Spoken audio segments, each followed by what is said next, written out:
Make sure you download the Woodward Sports app in the App Store and the Google Play Store today. Take Woodward Sports with you wherever you go and listen live on your phone or mobile device.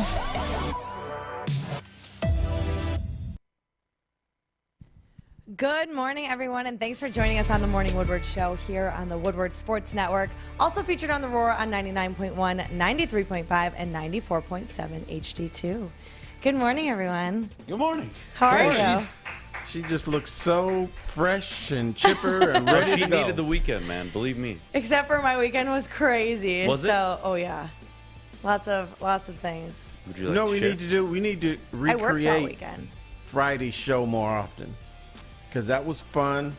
Okay. I got stuff about it over the weekend. Like good stuff or bad stuff? Good stuff. Oh, okay. That's the only thing they mentioned was. I'm That's just hilarious. trying Freaky to Friday? defend, human rights out here, and I don't think anybody was listening to What me was outside it? of Terry on Friday. Listen. Listen. Corey agreed with me too, deep down inside, but it's okay. Corey We'll was move just on. upset because he didn't get to talk about the Lions. Unreal. Oh yeah, that's right. We just trampled poor Corey. Oh, We God. were like, hey, sorry. Well, I'll tell you what. Here's what I want to do. First, before we get the show started, 78 years today. Do you know what the anniversary is? 78? 78-year anniversary today. Do you know what it's about? No. 78th anniversary of D-Day, Normandy invasion. Oh, that's right. By I heard that the other United day, States. yes. It's also my anniversary today. Hey. 1 year anniversary. I got married last year, June 6th. So, fun day. I'll never forget my anniversary because of D-Day. So that's good. So did you plan that because you're Mr. Historian over here? No, I didn't actually. It was supposed to be June 13th, Oh. but Okay. we ended up doing it a week early, given work schedule, and I couldn't miss the week. Probably of the 13th. because she was so eager to get married to you. Let's yeah, do it a week I don't early. think it was that. I don't think it was that, but insane. 78 years ago, man. Wow. That is a lifetime. Yeah, it was. Almost. It is. And most of those guys are not around.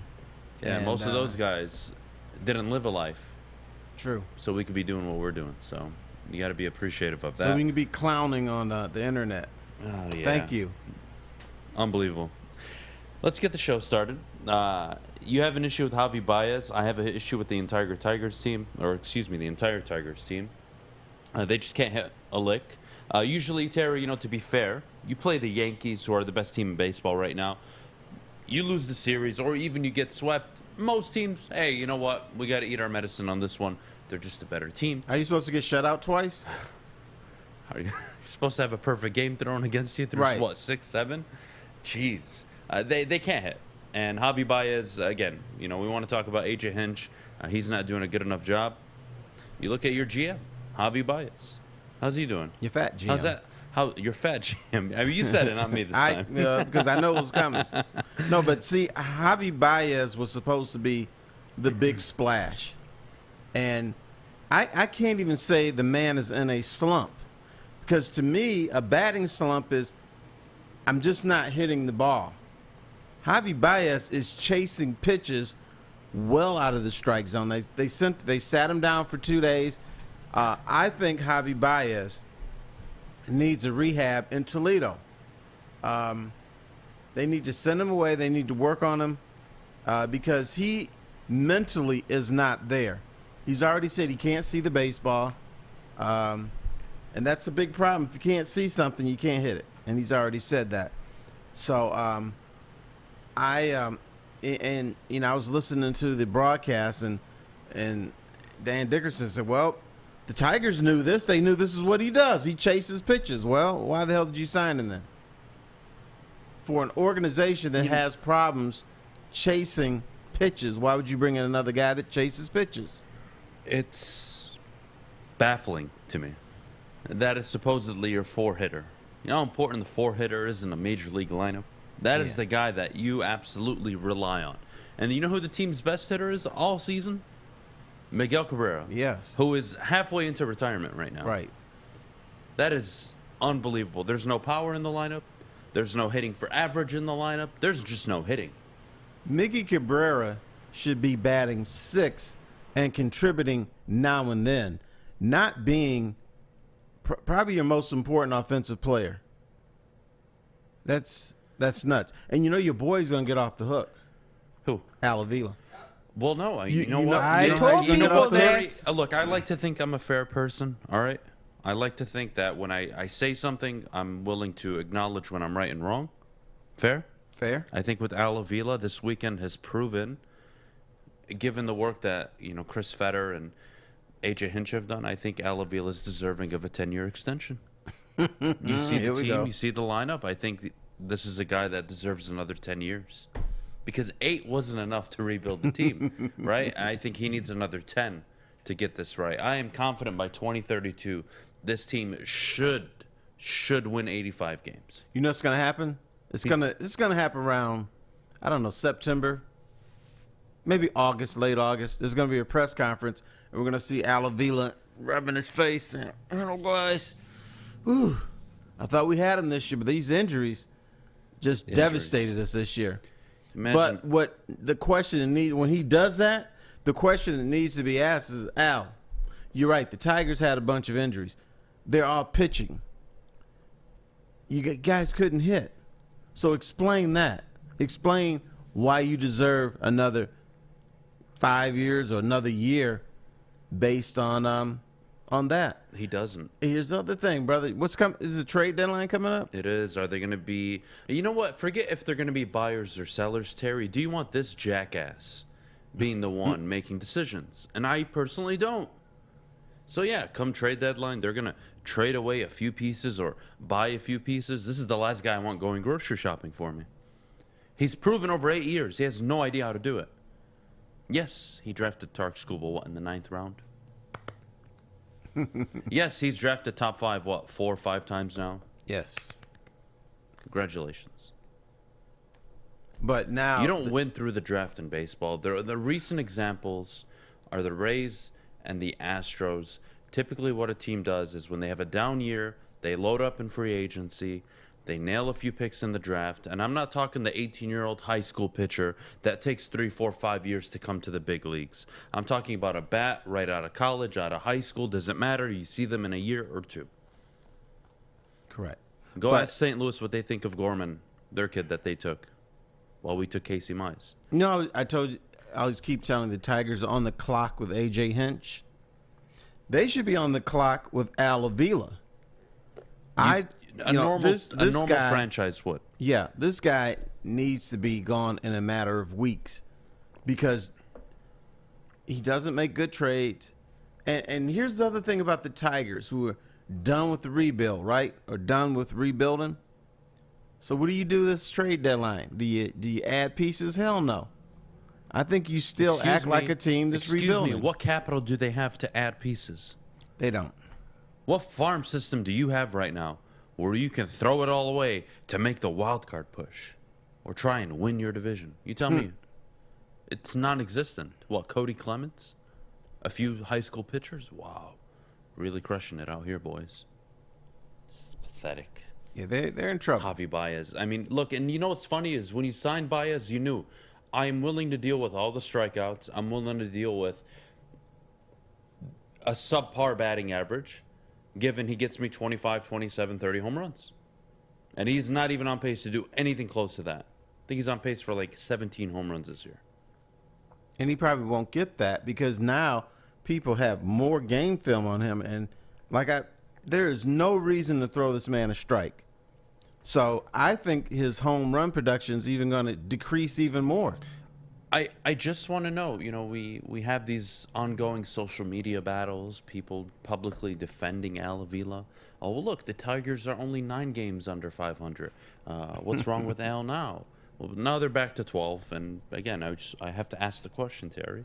When's enough? But even 9 games under 500 is not good enough for a franchise that's gone to the couple World Series in the last decade, where there are expectations in this town, with a franchise that said, hey, you know what? The rebuilding process is done. Does that mean this is the top level that the Tigers get? If the rebuild is done, then that means the Tigers' goal is to be a little below 500. Do you That's have not any good ill enough. will as a Tigers fan from 2006 to 2008? or 2010 to 2014? Anybody? Does anybody remember those years and like, man, just horrible years? No. No, but I still had some issues with the way Jim Leland used his bullpen. 100%. I had which is problems fair. with that. But that's a nitpick But thing. did they provide this town with a baseball that, you'd like to think it deserves, given that it's a really great baseball town, but People were on they fire. did get you to the ALCS multiple times, a World Series. I mean, but the last World Series title's in '84. That's 38 years ago, Terry. Mm-hmm. This is getting bad. Al Avila's been there for 8 years. I don't know a GM that needs 8 years to put together a contender. And I'm just going to use a recent example, even though they are a bit of an extreme given they had a 100-year drought prior to this guy joining. Theo Epstein, if you remember with the Cubs, did not take him 8 years to get them into the playoffs. I'm not even talking about the World Series that they won. Forget that. Let's talk about how he took them from irrelevant to in the NLDS, NLCS, and then eventually they won a World Series. Doesn't take long. You just got to know what you're doing. Particularly with a division like this, you should have a 3-year rebuild and be back in contention with these bums. Unbelievable. What again? If I were to change the oil in my car, take me hours, right? I have no idea what the hell I'm doing. Never changed my oil before. If I go to the oil change, right down on the corner, how long do you think it'd take them? 10 minutes? 15 minutes? Yeah. And they like to chit-chat, so it might take 15 minutes. People that are proficient in their field typically do things much faster than people who aren't. Right. You can apply the oil change concept to being a GM in baseball. If you're a good GM, it doesn't take long. If you're a fat, know-nothing GM, like Al Avila is, here we are 8 years later defending the guy. I can't believe this town sometimes.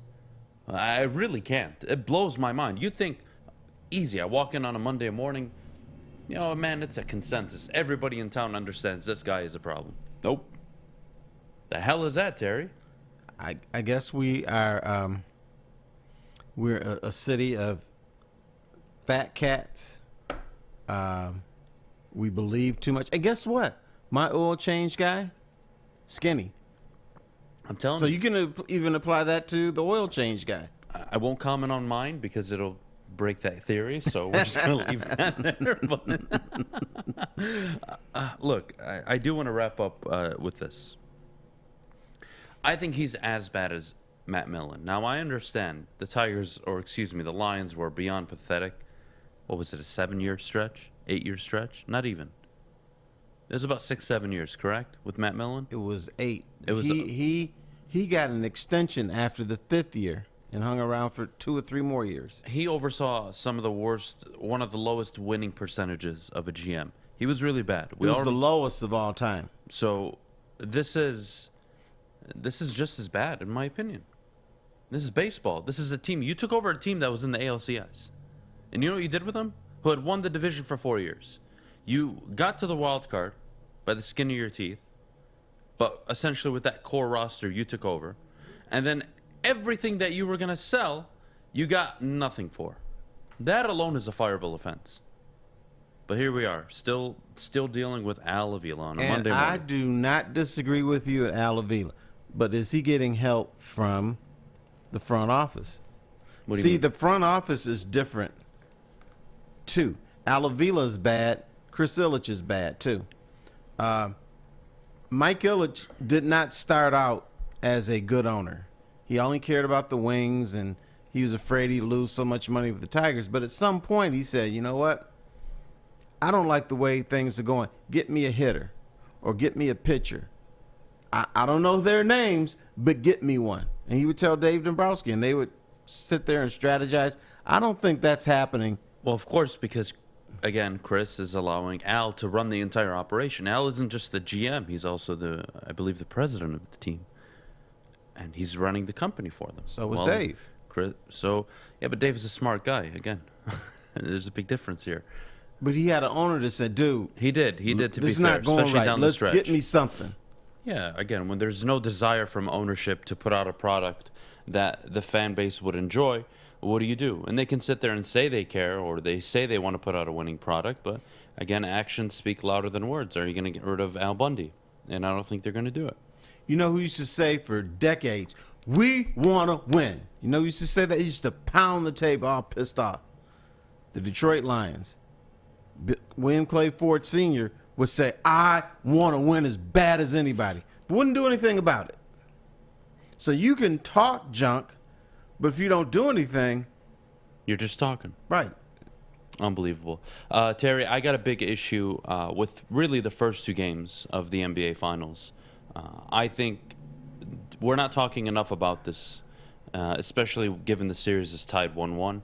So we'll get to that in a little bit. But before we do, Maddie, could you tell us what's popping off over at Big Boy? Yes, I can. It is the Strawberry Fest. They brought back some of the favorite items like the strawberry French toast, hotcakes, and waffle. And let's not forget, they have lunch as well. So they have a new strawberry bacon chicken wrap, a crispy chicken wrap, and a strawberry salad.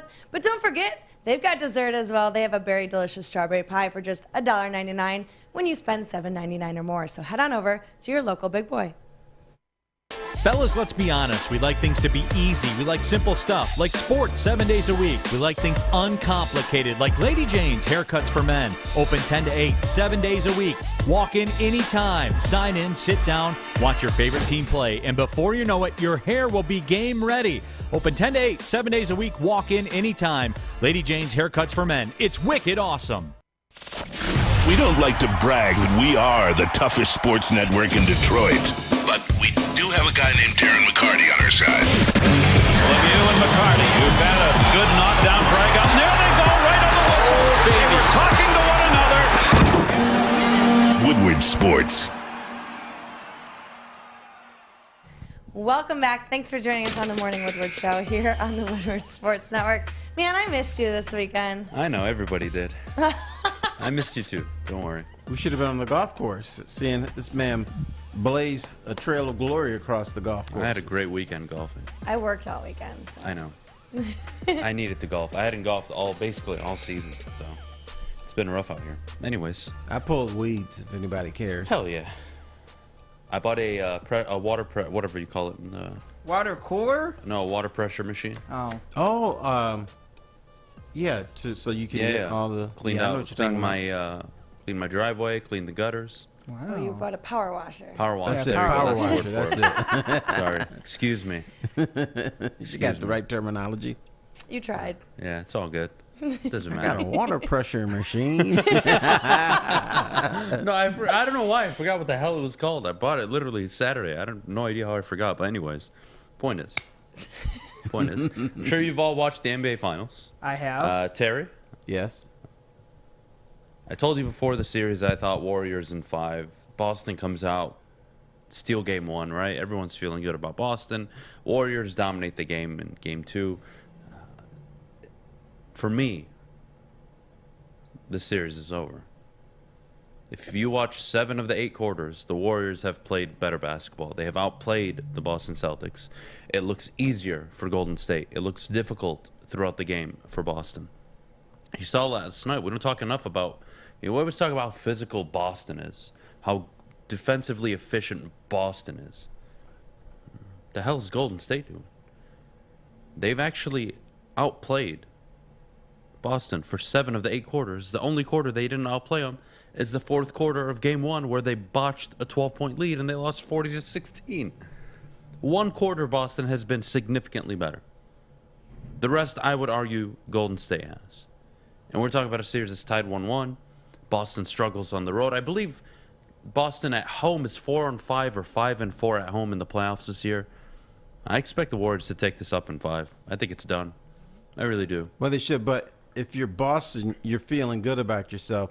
You've been outplayed 7 of 8 quarters on the road, but you're 1-1, so now you get to come home.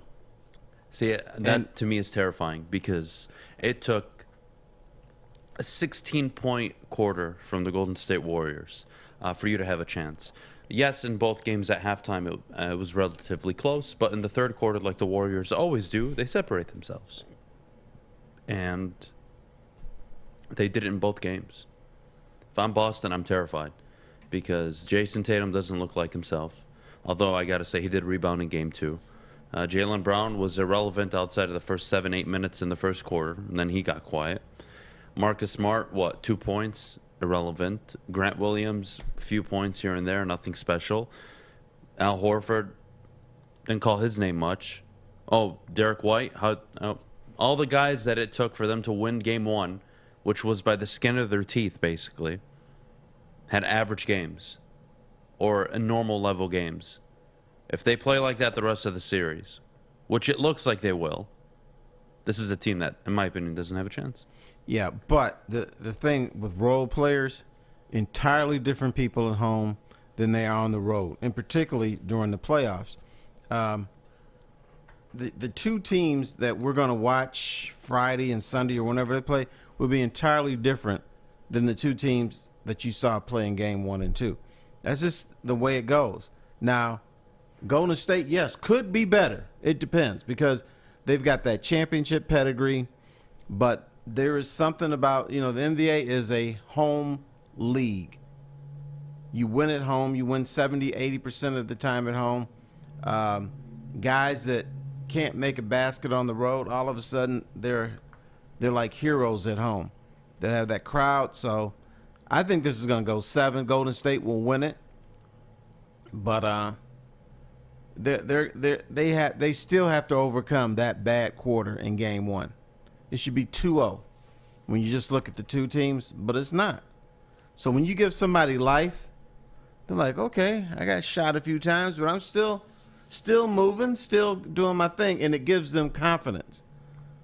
Golden State gave Boston confidence, and that's the last thing you want to give an NBA team. Well, we've seen it all year with the Warriors. When they win, Terry, they win big. Sure. That's how they play. And I expect this team to go out and steal game 3. And look, Boston may split the series, and they may take it to 6. I think 5 is almost inevitable. I think Draymond Green stepped up, by the way. Michigan State alum. He was every bit of what you needed if you were Golden State. He was a jackass.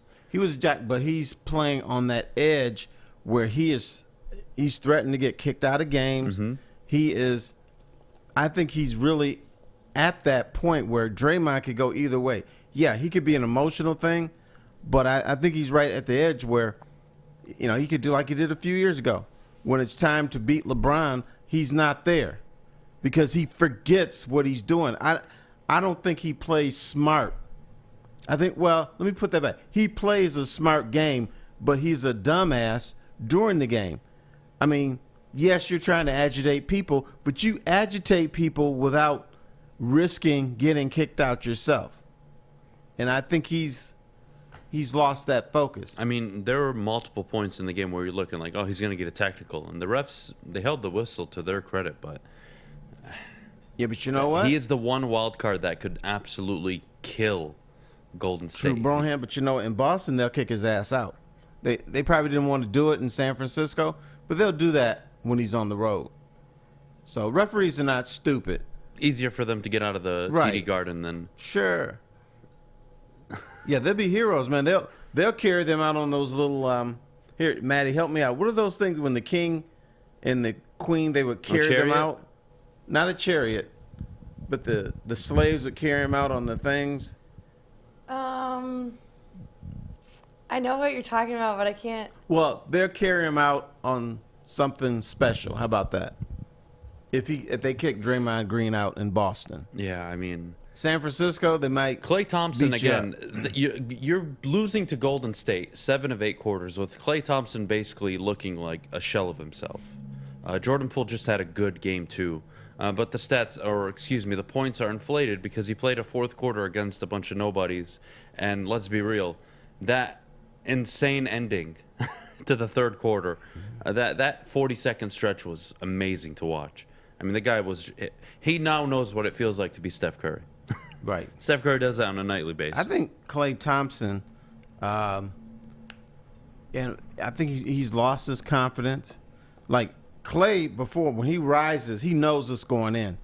Right now, he doesn't know if it's going in or going into the third row when he shoots now. He needs to penetrate the cup. He needs to attack the basket more. feel good about himself, and then start hitting his 3-pointers. I will say, though, track record matters, right? And I'm sure Draymond is officiated differently, but if you watched the game last night, everybody on Boston is antagonizing and trying to get Draymond to say or do something.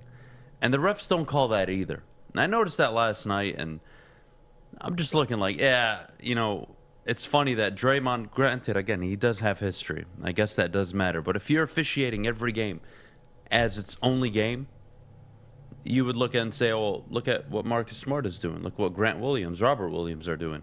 Look at all these guys that they have going up on Draymond, talking game, and nothing happens. But when Draymond opens his mouth, oh, we're afraid a technical is about to happen. It's kind of a double standard. No, because he's way more demonstrative than other people. The refs know what Draymond Green is trying to do.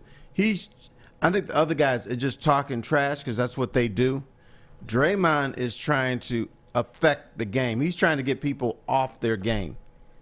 And he does it in a very demonstrative way, and he does it way differently than everybody else. I don't think there's a double standard. Fair enough. He'll get teed up in Boston. Watch. I'm excited. Look, I think Golden State are maybe just twice. better, but I think Boston probably could split the series at home, maybe force Game 6. But my money right now all in on Golden State. I think they're just a better team. I think they find open looks much easier. Although, to be fair, Terry, they go stretches where they're careless with the basketball. They don't play a lick of defense. That's a problem. So if Boston can capitalize on that, we may have a series. But again, I mean, it's like Game 1, the fourth quarter. I think Golden State said, "We got this. We done." And so, I don't care who you're playing. You got to play that 48 minutes. 100%. 100%. Well, we good. Well, Golden State's good, and I'm good because I bet a lot of money on Golden State last night, and that felt really good. Is that why you got that pretty little T-shirt there? This was a gift from some golf company. I forget when I got it. Because you shot so well this weekend, they gave you a gift. Yeah, I guess something like that. So you're technically a pro now. No. I wish. That'd be awesome. NBA playoffs, NHL playoffs, wherever you want to bet, make sure you do it at MyBookie. Bet from anywhere, anytime using MyBookie. Sign up today using code Woodward, of course, to get your first deposit matched up to 50%. Guys, it's free money. You put in $100, they'll give you $50. That's $150 to bet with. Take advantage of the free money. And if you struggle or have a gambling problem, call 1-800-270-7117. It took exploring 50 different formulas and hosting countless taste tests, but we believe Gypsy Vodka is the smoothest vodka on the market. Don't believe us? Ask the owners. We're Mike and Adam Kazanowski with High Five Spirits Distillery. We're in close to about 1,200 locations throughout Michigan. We wanted to create a brand that was geared more towards freedom, love, adventure, and at the end of the day, we really wanted to tell a story that inspired other people to take risks, follow their dreams, whatever that might be. 6 dark corners, a driveway and a patio, 5 windows that could become doors. Every house has unique security challenges.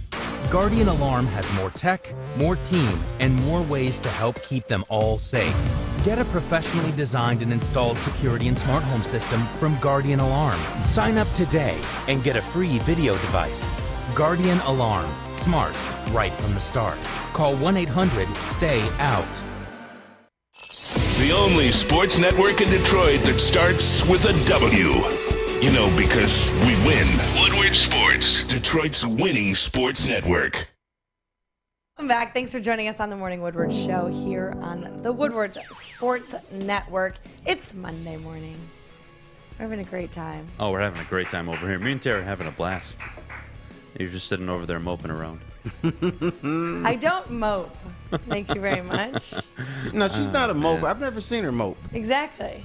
She's been... She slouched back this morning, just chilling. Spirited and feisty. I chilled for one commercial break.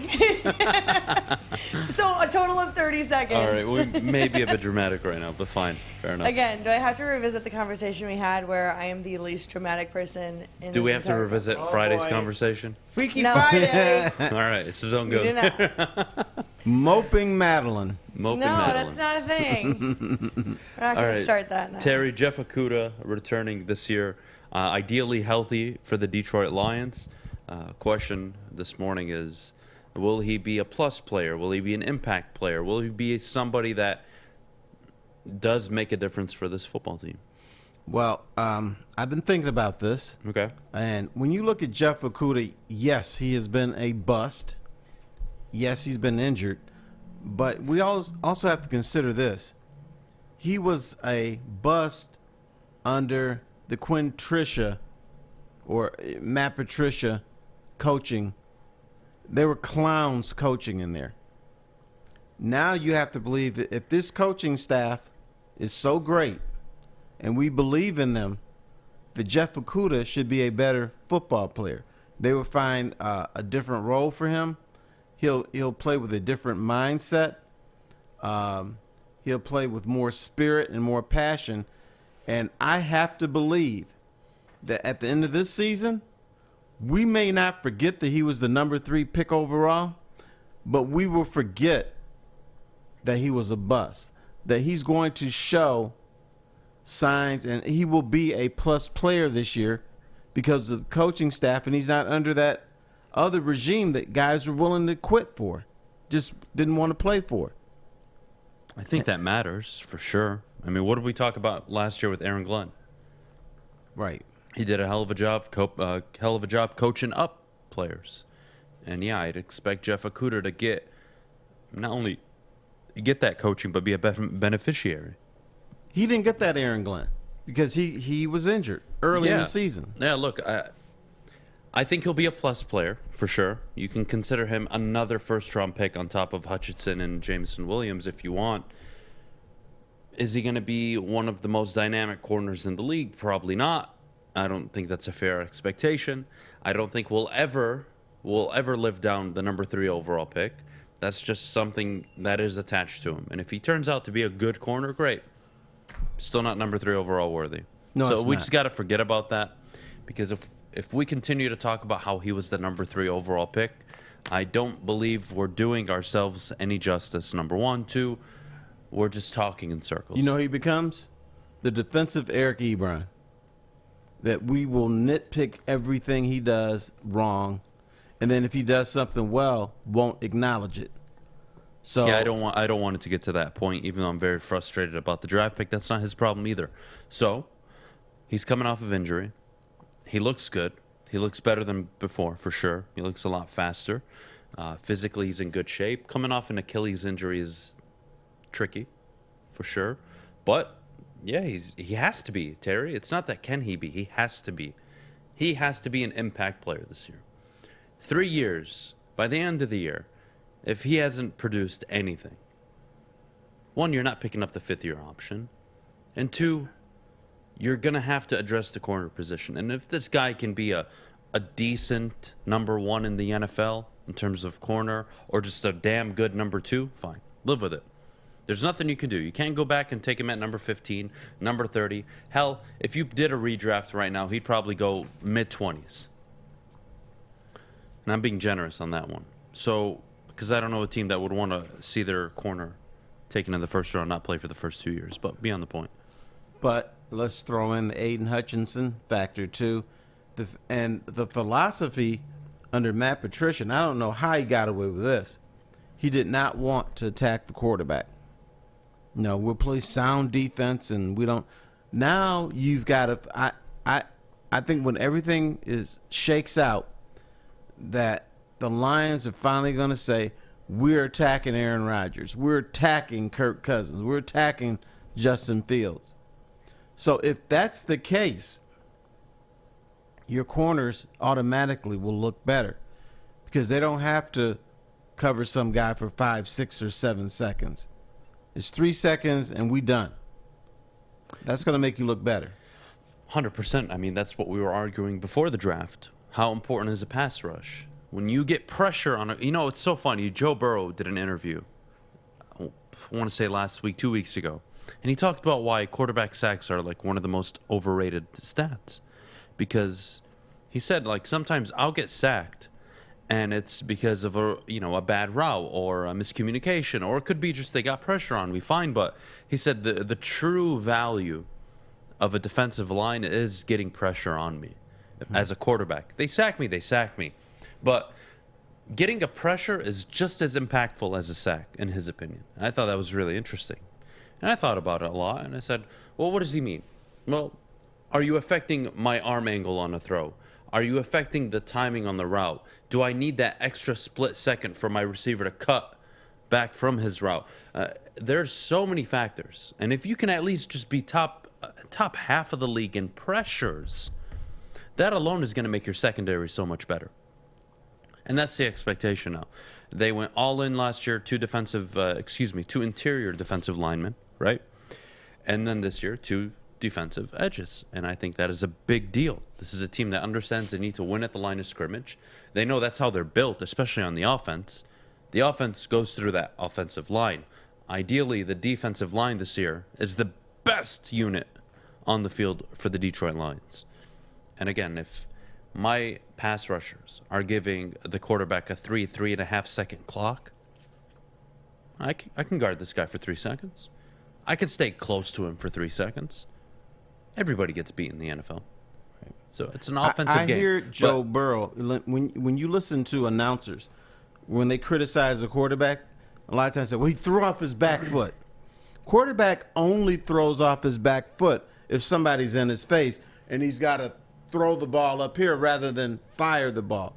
A quarterback very, very rarely throws off his back foot, which is a criticism, if there's nobody in his face. It's the dumbest thing I've ever heard, actually. He threw up, because there's a guy in his face trying to kill him. Mm-hmm. What is he supposed to do? Eat the hit? You then just got to get rid of it any way you can. And Aaron Rodgers and other quarterbacks can throw off their back foot and still be effective. Yeah, look, I mean, Aaron Rodgers is special. But, again, we talk a lot about how Steph Curry changed the game of basketball. We're seeing quarterbacks now just throw at angles, throw off their back foot, throw off a 1 foot, not even both feet planted. Hell, both feet off the ground, they're throwing the football. Mm-hmm. It's just, the position's changing. They're getting a lot better. Quarterbacks are a lot better now. They can throw the ball harder. They can throw it further, more accurately. They're just going to keep getting better and better. And, again, they're a lot better and they're a lot different. Absolutely. They're playing the game differently than how do you shut down a quarterback like Tom Brady? You pray. You pray, but what's the best way? If I told you you could do one thing good in a football Even game. Tom Brady, if you give him pressure, he's not as good. Wasn't that the knock on him when he lost 2 Super Bowls to the Giants? Oh, Tom Brady's human. You just get pressure on him. Yeah, dumbass. You get pressure on any quarterback, they're going to struggle. But you know what? Kansas City was going to beat Tampa a couple years ago, and then what happened? Tampa killed Patrick Mahomes. Yep. Lost his tackles. And then all of a sudden, he became human. Yeah, human. No, he was just running for his life. I think the number of that game, he ran 261 yards out of the pocket, running for his life. Right. That's how you get to a quarterback. You don't drop back into coverage and say, I'm going to beat Aaron Rodgers. I'm going to beat Tom Brady. I'm going to beat Joe Burrow. That's not how the NFL works. Bend but don't break, don't work. Never works. It used to work. Back in the day, yes, you could do that. You can get away with it. Today you can't. You either get to the quarterback or you don't. There's a reason why the defensive edge position is the second highest paid position in football. And there's a reason why the left tackle is so highly paid. Because they protect the quarterback. It's that simple. They even made a movie about it. This is such a simple game. It's unbelievable to me how we overcomplicate things sometimes. Draft Kyle Hamilton, the number 2 overall. Oh, he can line up as a linebacker in the slot and as a safety. And he can get to the quarterback.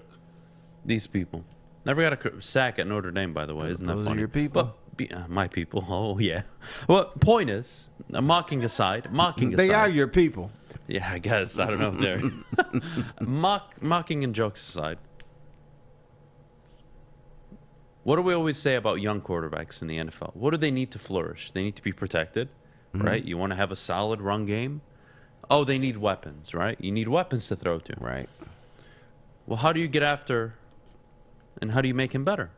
Oh, well, you protect him and you get him weapons. Whoa. How do you stop an opposing quarterback? You and get get after him a 7-foot tight end where he can that would be ideal. dump off That the would ball be ideal when he's in but trouble. I'm just saying this is ridiculous. Again, Okudah, wishing him well. Hope he does well. The defensive line, I think, will be a bigger reason why this year. And I guess you could lock on that he would be an impact player. He is going to be a +1. He is. He hasn't been available. Now, is he going to be very impactful? I don't know. Probably not, but the perception of him will be a little less than what he actually is. Even if he plays average all year, if he's just there all year and he plays, I think people will lighten up on him. But at the end of the day, you're never going to live down that you were the number 3 overall pick. That's always going to be in the back of people's minds. As it should be, though. That's the reality. And I'm saying if Okudah becomes a 9 out of 10, the fan base will judge him as a 7 because he was picked at number 3. So they're not going to give him as much love. Huh? A 7? That's too high. If he's a 9? What do you mean? I'm sorry, I'm not following. Let's say if he's playing at a level. Like a Pro Bowl level? Yeah. Or just let's give him an 8. Just a little below Pro Bowl. Okay. That, he's doing some things out there looking pretty good. Not quite a Pro Bowler, but he's solid. The fan base here will judge him more harshly than he deserves, and they will view him as a 6 out of 10 player rather than the 8 out of 10 player that he is. If you get my drift. Yeah, look, if he has a Pro Bowl year. You still look confused. Yeah, I mean, look, if he spends the next 2 years playing at a Pro Bowl level, it's still not worthy of a number 3 overall pick. He could have been a Pro Bowler all 4 or 5 years of his first contract, and you would still question the pick. So we just got to forget about that. He's on the roster. You're not going to change what happened. Hopefully he gives you a good amount of snaps this year and he stays healthy. That's all you can ask for. You know what Bob Quinn said when he was criticized for taking him at 3? He's like, he's a good player. I don't see why you can't take a cornerback at 3. I never read that. That's why Bob Quinn will never get another job in his life, and neither will Matt Patricia. Mm-hmm. It's that simple. Except as an offensive coordinator for the Patriots. Poor Mac Jones had a decent rookie year, about to hit the tank this year. What a disaster. Speaking of offensive play calling, I actually want to bring that up. Do you have an issue with Dan Campbell saying the Lions will likely make the decision on who's going to be the primary play caller shortly, quote, before the season starts? We'll get to that in a little bit, but before we do, I got to tell you about Planet Fitness, where I spent my morning this morning. Planet Fitness, get your mental and physical health in shape. 0 down, $10 a month is how you can get started. Your fitness is essential. Visit planetfitness.com or one of their many Metro Detroit locations and get your life back in your hands. When you need apparel, there's only one place to go. Big Frog in Novi. With no setup fees, no artwork fees, no minimum, and a 24-hour turnaround, you can have your whole team outfitted in no time. Embroidery, direct-to-garment, vinyl, and screen printing, Big Frog has it all in all the styles you want. So whether it's a sports team, fundraiser, school event, or corporate needs, Big Frog is your one-stop destination. Visit bigfrog.com/Novi or call 844-4-BIG-FROG. Hey, Scott from the Woodward Bet Show. The crew and I came off another hot week. You guys got to make sure you're checking us out at 4:30 over at the Woodward Bets YouTube page. You also got to make sure you check out oddstrader.com. It's the best place to check all the odds at all the different sports books. It's got live scoring, play-by-play updates, everything you need right in the palm of your hand. And also, hey, we got to get back to that winner. Let's look at the Boston Red Sox tonight to beat the Angels. Angels are going to make it 11 in a row. They can't seem to win a game to save their life. Woodward Bets, oddstrader.com. Check it out. Detroit has the best sports fans in the world. That's why they deserve the best sports coverage in the world. We are the Woodward Sports Network. Our friends at Alto Equipment know that when it comes time to getting your job completed on budget and on schedule, uptime matters. That's why Alto Equipment has partnered with the biggest names in construction. If you've got a big project coming up, don't worry, Alta Rents has you covered. Give them a call today at 844-GO-TO-ALTA. Alto Equipment, where uptime matters. All right, also equipment where uptime matters. You know what else matters, Maddie? You matter. You matter. You matter. No, you matter. No, you matter. Aw. All right, we had our moment today. Let's move on. I'm over in tears over here. Terry, you matter too. No. This is our I don't moment, matter. Maddie. Shut the hell up. I'm just here trying to keep the ship floating. Oh, man. How was your weekend, by the way? I didn't ask. It was hot and cold.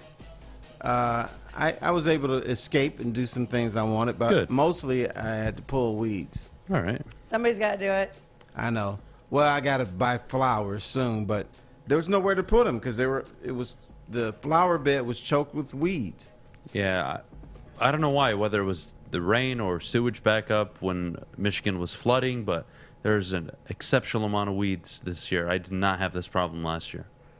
Don't know what the hell's going on, but I pay somebody to do that. yeah, no, I take care of it myself. I enjoy it.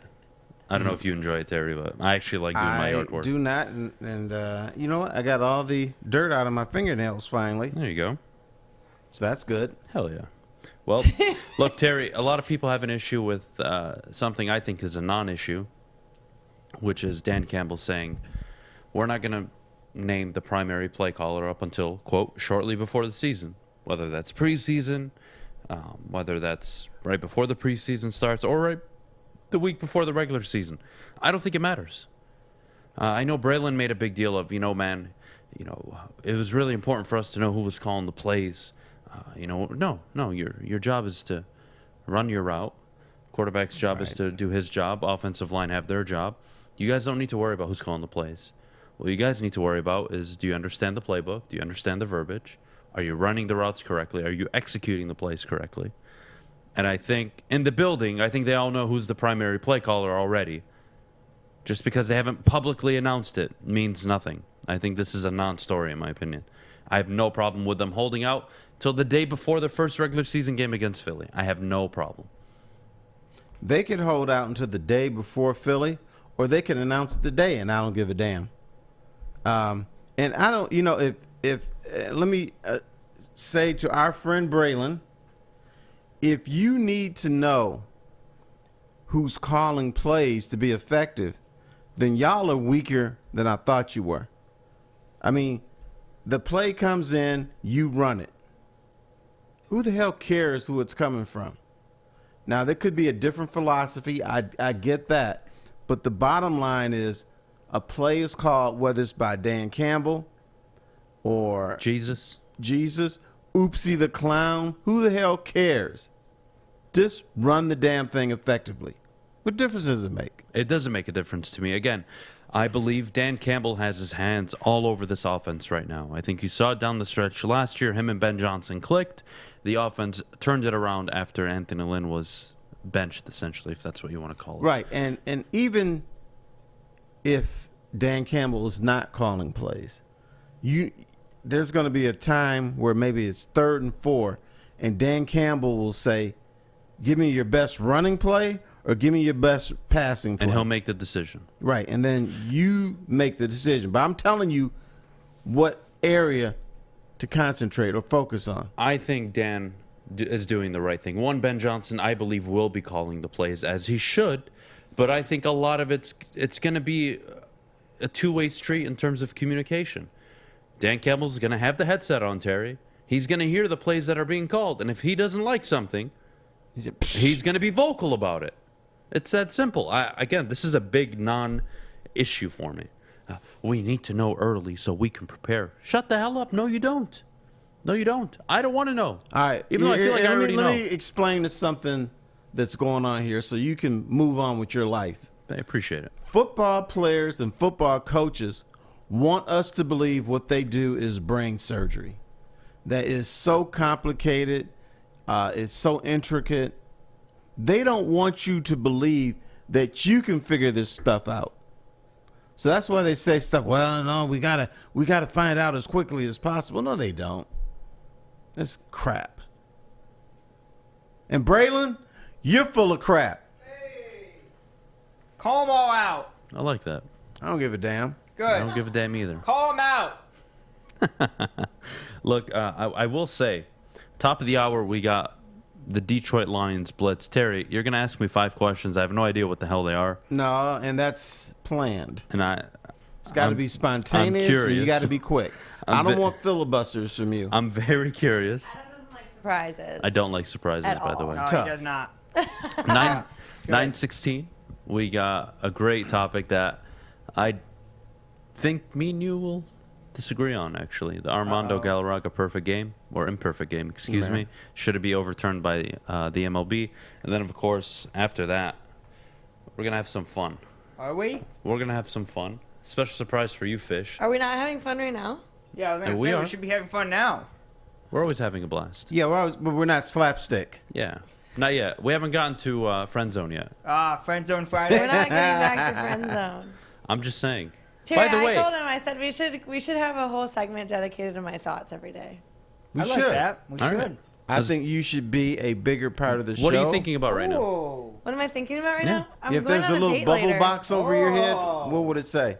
Go for If it. there's a bubble, No, the little cartoon. Yeah, the little bubble box. What are you Bubbles? thinking about right now? Tell us. I just told you I'm going on a date tonight. All right. What's the That's what I was individual's thinking. name? How I'm did not you gonna go there. on a date tonight? Tonight hasn't happened yet. No, I'm going on. said a he's date. going. on one. Yeah. Okay. And so I'm thinking about like How they're all gonna the go? ways that he's probably gonna stand me up. Oh, okay. What's his name? His name is Jake from State Farm. Hell yeah. Is How it do you actually not? Jake? It is. Is he It's a from typical State name. Farm? No. Does he work Alright. at State Farm? No, He does that's not. unfortunate. Did he have khakis? If he wears khakis, is that a? I'm out. Is that a? That's is that a deal absolute breaker. no? Yeah. Oh, okay. What are Well, you know Maddie's it's gonna 3 happen. things that can't happen on a date? 3 things that can't happen on a date. Yeah, for you. Cannot chew with your mouth open. Yeah, Okay. that's, You a, have to that's a close big your mouth. no-no. That's number 1. Yeah. Number 2. I don't know. I don't feel like there's like a whole lot of. There should be a list. 3 things where you wouldn't go on a second date if it happened. Uh, Talking Chewing with too your much? mouth full. What else? Talking too Like- much? I don't know. Just don't be weird. Well, don't be on your phone the whole time. Oh, Okay, that's a good one. That's bad. Agree. And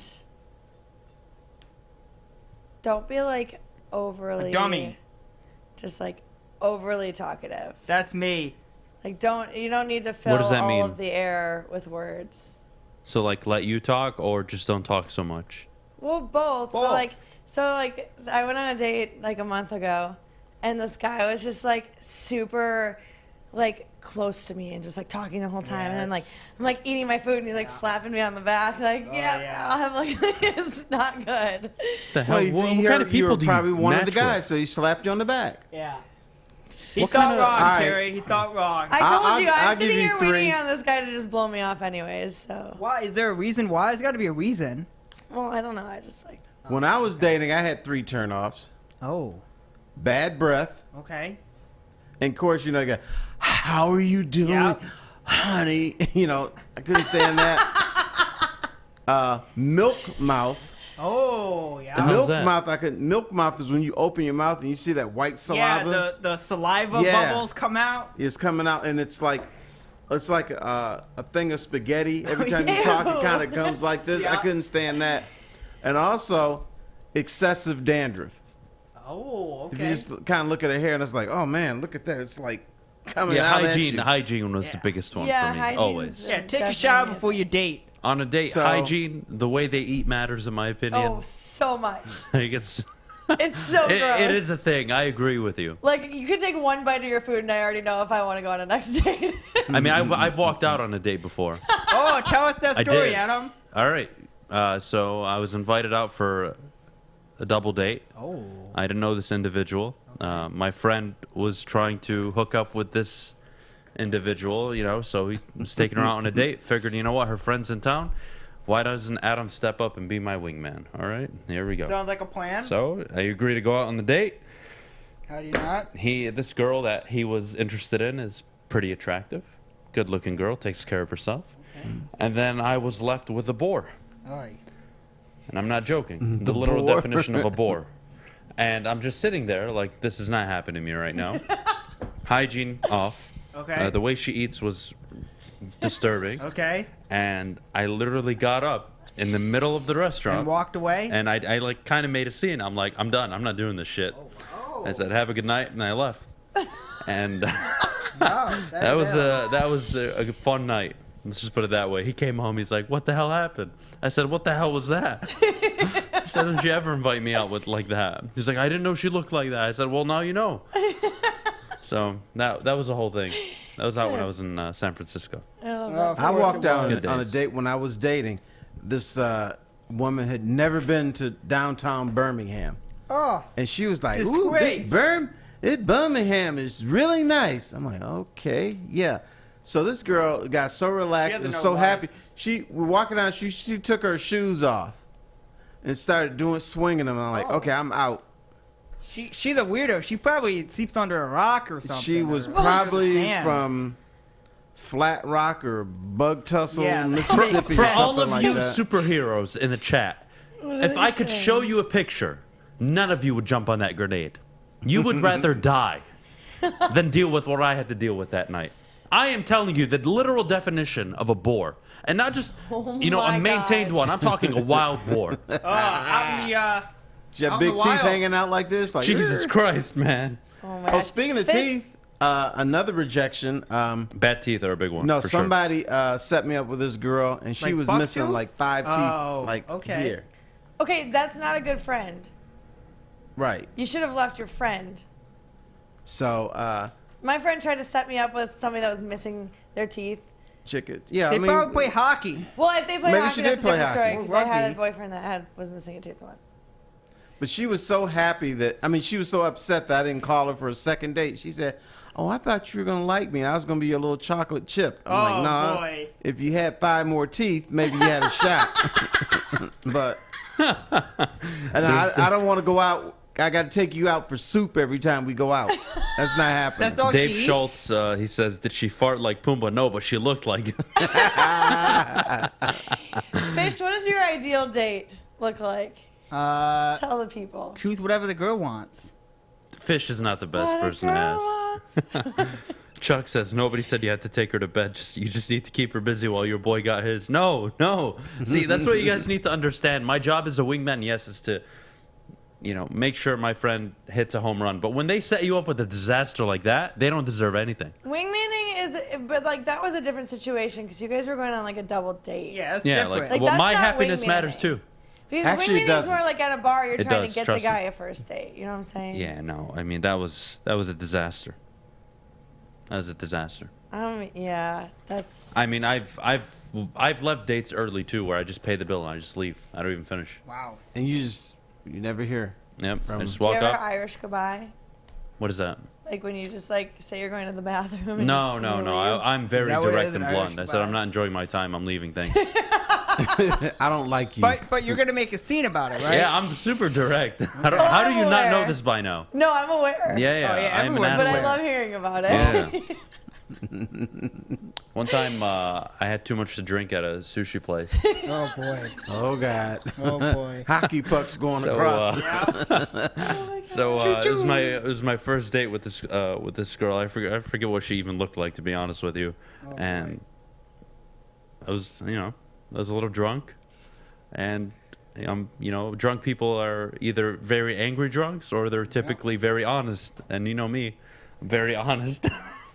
So I just, started telling her what I really thought of her, and that didn't go well at all. You did not. That doesn't surprise Not me. go well at all. That date was over in 5 minutes after that. I think 5 seconds. Yeah, she was super offended. I think she walked home. I don't remember taking her anywhere.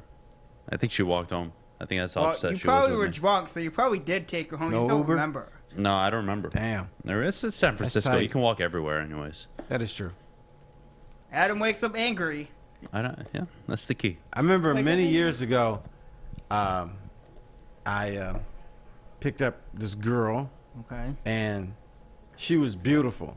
And so we went out, good conversation, we laughed, and I was calling my boys up, saying, "I just met my next wife. Uh-oh. We're getting My married." next wife.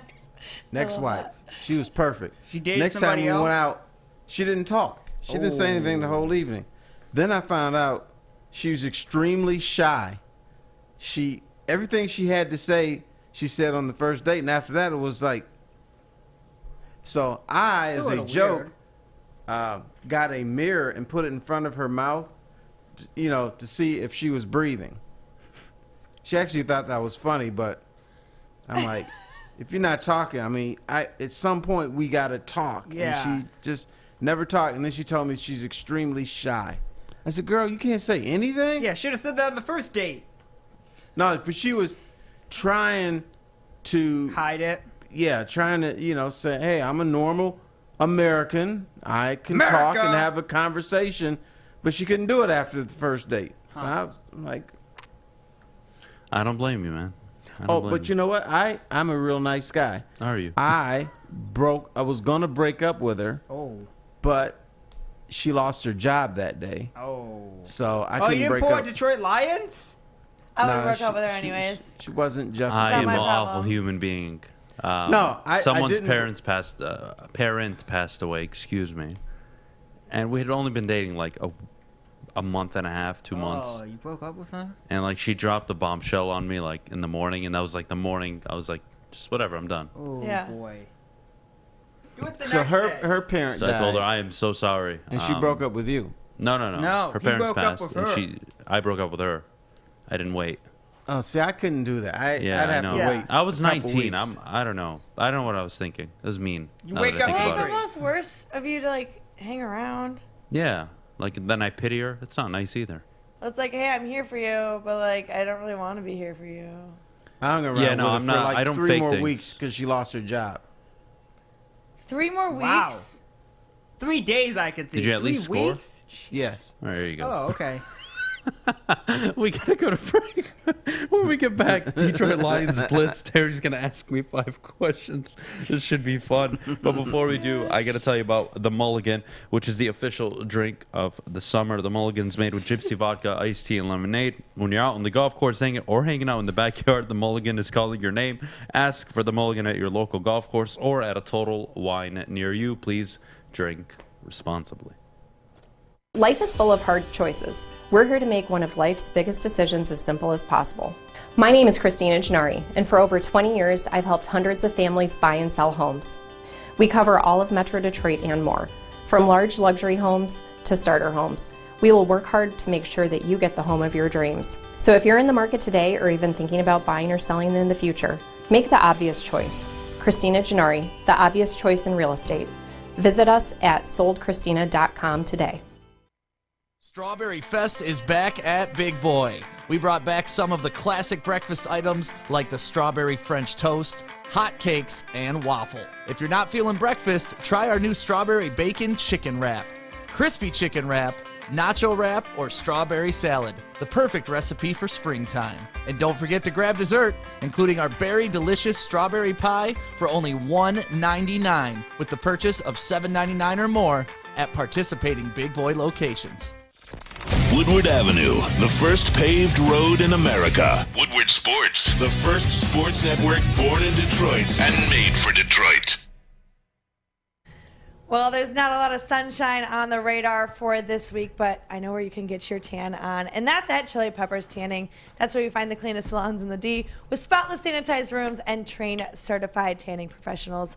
Join the Pepper Club for all the best deals on unlimited tanning. Chili Peppers has the hottest bulbs, the hottest deals, and the darkest tan. Chili Peppers tan. Welcome back to the Morning Woodward Show, everybody. Maddie, you're Why the are best. you the way that you are? I'm glad you deal with me the way you do. I appreciate it so much. Terry? Yes, sir. All right, I've been You waiting ready for this since last week. You shouldn't be nervous about this. Behave yourself. No, I'm not. I'm excited. This is going to be fun. Okay. Adam All right. doesn't know how to behave himself. All right. Terry Yeah, calls remember, this he the Detroit wakes up Lions angry. Blitz. All right. This is the Detroit Lions Blitz. Here's question number 1. All right. You said the Lions could win as many as 9 games. All right. If that happened, who will be the Lions MVP if they win 9 games? Ooh. If the Lions win 9 games, it'll be because it has to be a player, not a coach. Player. It'll Player. be because DeAndre Swift is top 5 in scrimmage yards in the NFL. Funny. That's what I was thinking. All right. You're on the roll today. All right.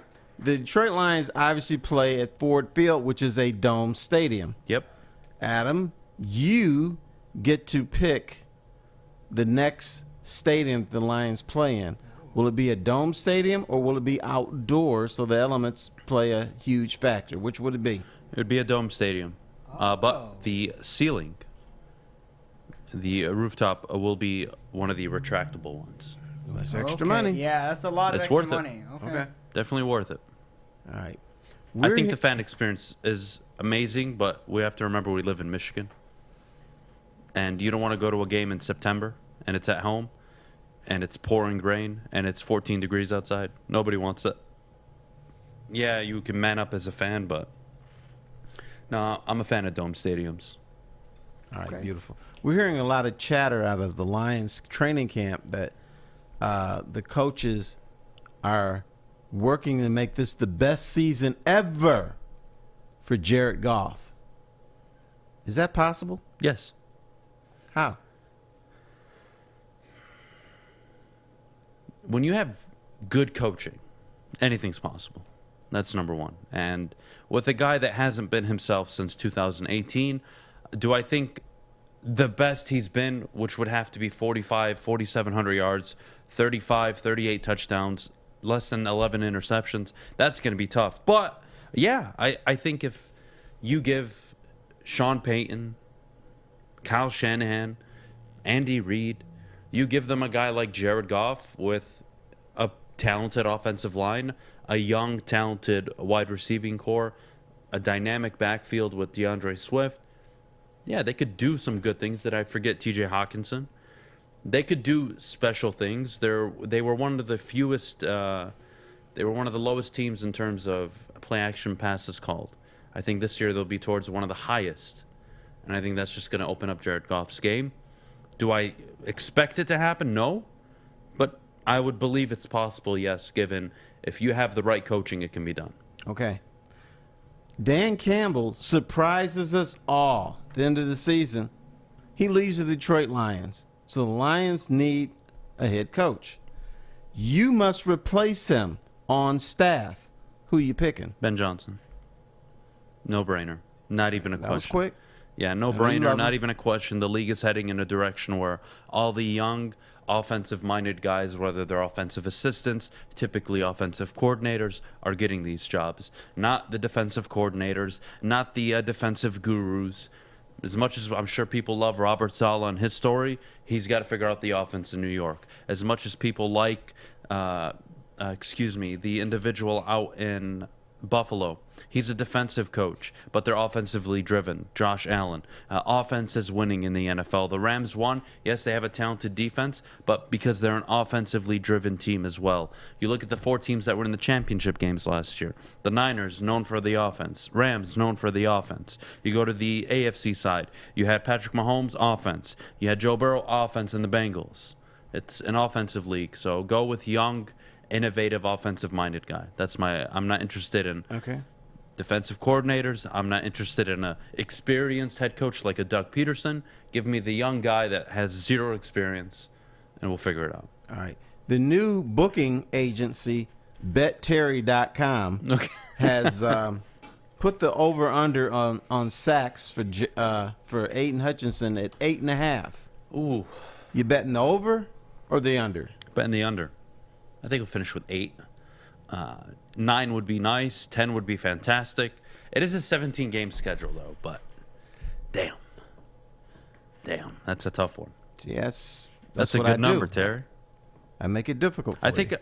I think the under is a good bet, but if you told me 9 sacks his rookie year, I think that's very doable as well. That's a tough one. I'm going to stick with the under. Okay. I'll go 8 sacks for Aiden Hutchinson this year. And that was painless. There's your 5 questions. I like it. Lion sacks. There's nothing to be nervous about. I dig it. I dig it. Ideally, in a perfect world, by the way, he does hit the over, but 8.5, killing me. If you would have told me over under 8, I would have taken the over. But you always have to have a half. Yeah, of course. Vegas hates the push. It's one of the worst things that could ever happen to them. So right, and plus I'm a new website and I don't want to lose money. So, man, you know what? Fun fact, by the way. When we talk about the Detroit Lions this year, a lot of people, general speculation. And look, Terry, you've been around media longer than anyone has here. I know this town is accustomed to the Lions falling on their faces, being pathetic, finding ways to lose football games like they even did last year. Finding ways to lose in ways that only the Lions could lose. Having said all that, is it crazy of me? And I don't think it is, given the nature of the NFL. Yes, it's the Lions, but still. Is it crazy of me to say that this is the best position this team has been in since the off-season Jim Caldwell took over? Not even after his 11-5 year, but before, with the roster they had, the direction they had. Coming off of, let's be honest, Jim Schwartz wasn't a winning coach, but he was a guy that took you from 0-16 to somewhere of mediocrity, above mediocrity, somewhere in an average team, roughly 7 wins a year. 6-7 wins a year. Not great, nothing to celebrate over, but he did lead that 5-year window. And then Caldwell came in to a team that people expected to compete, and they did year one. I don't think I've ever seen or felt this good about a football team going into a season since Caldwell's first year.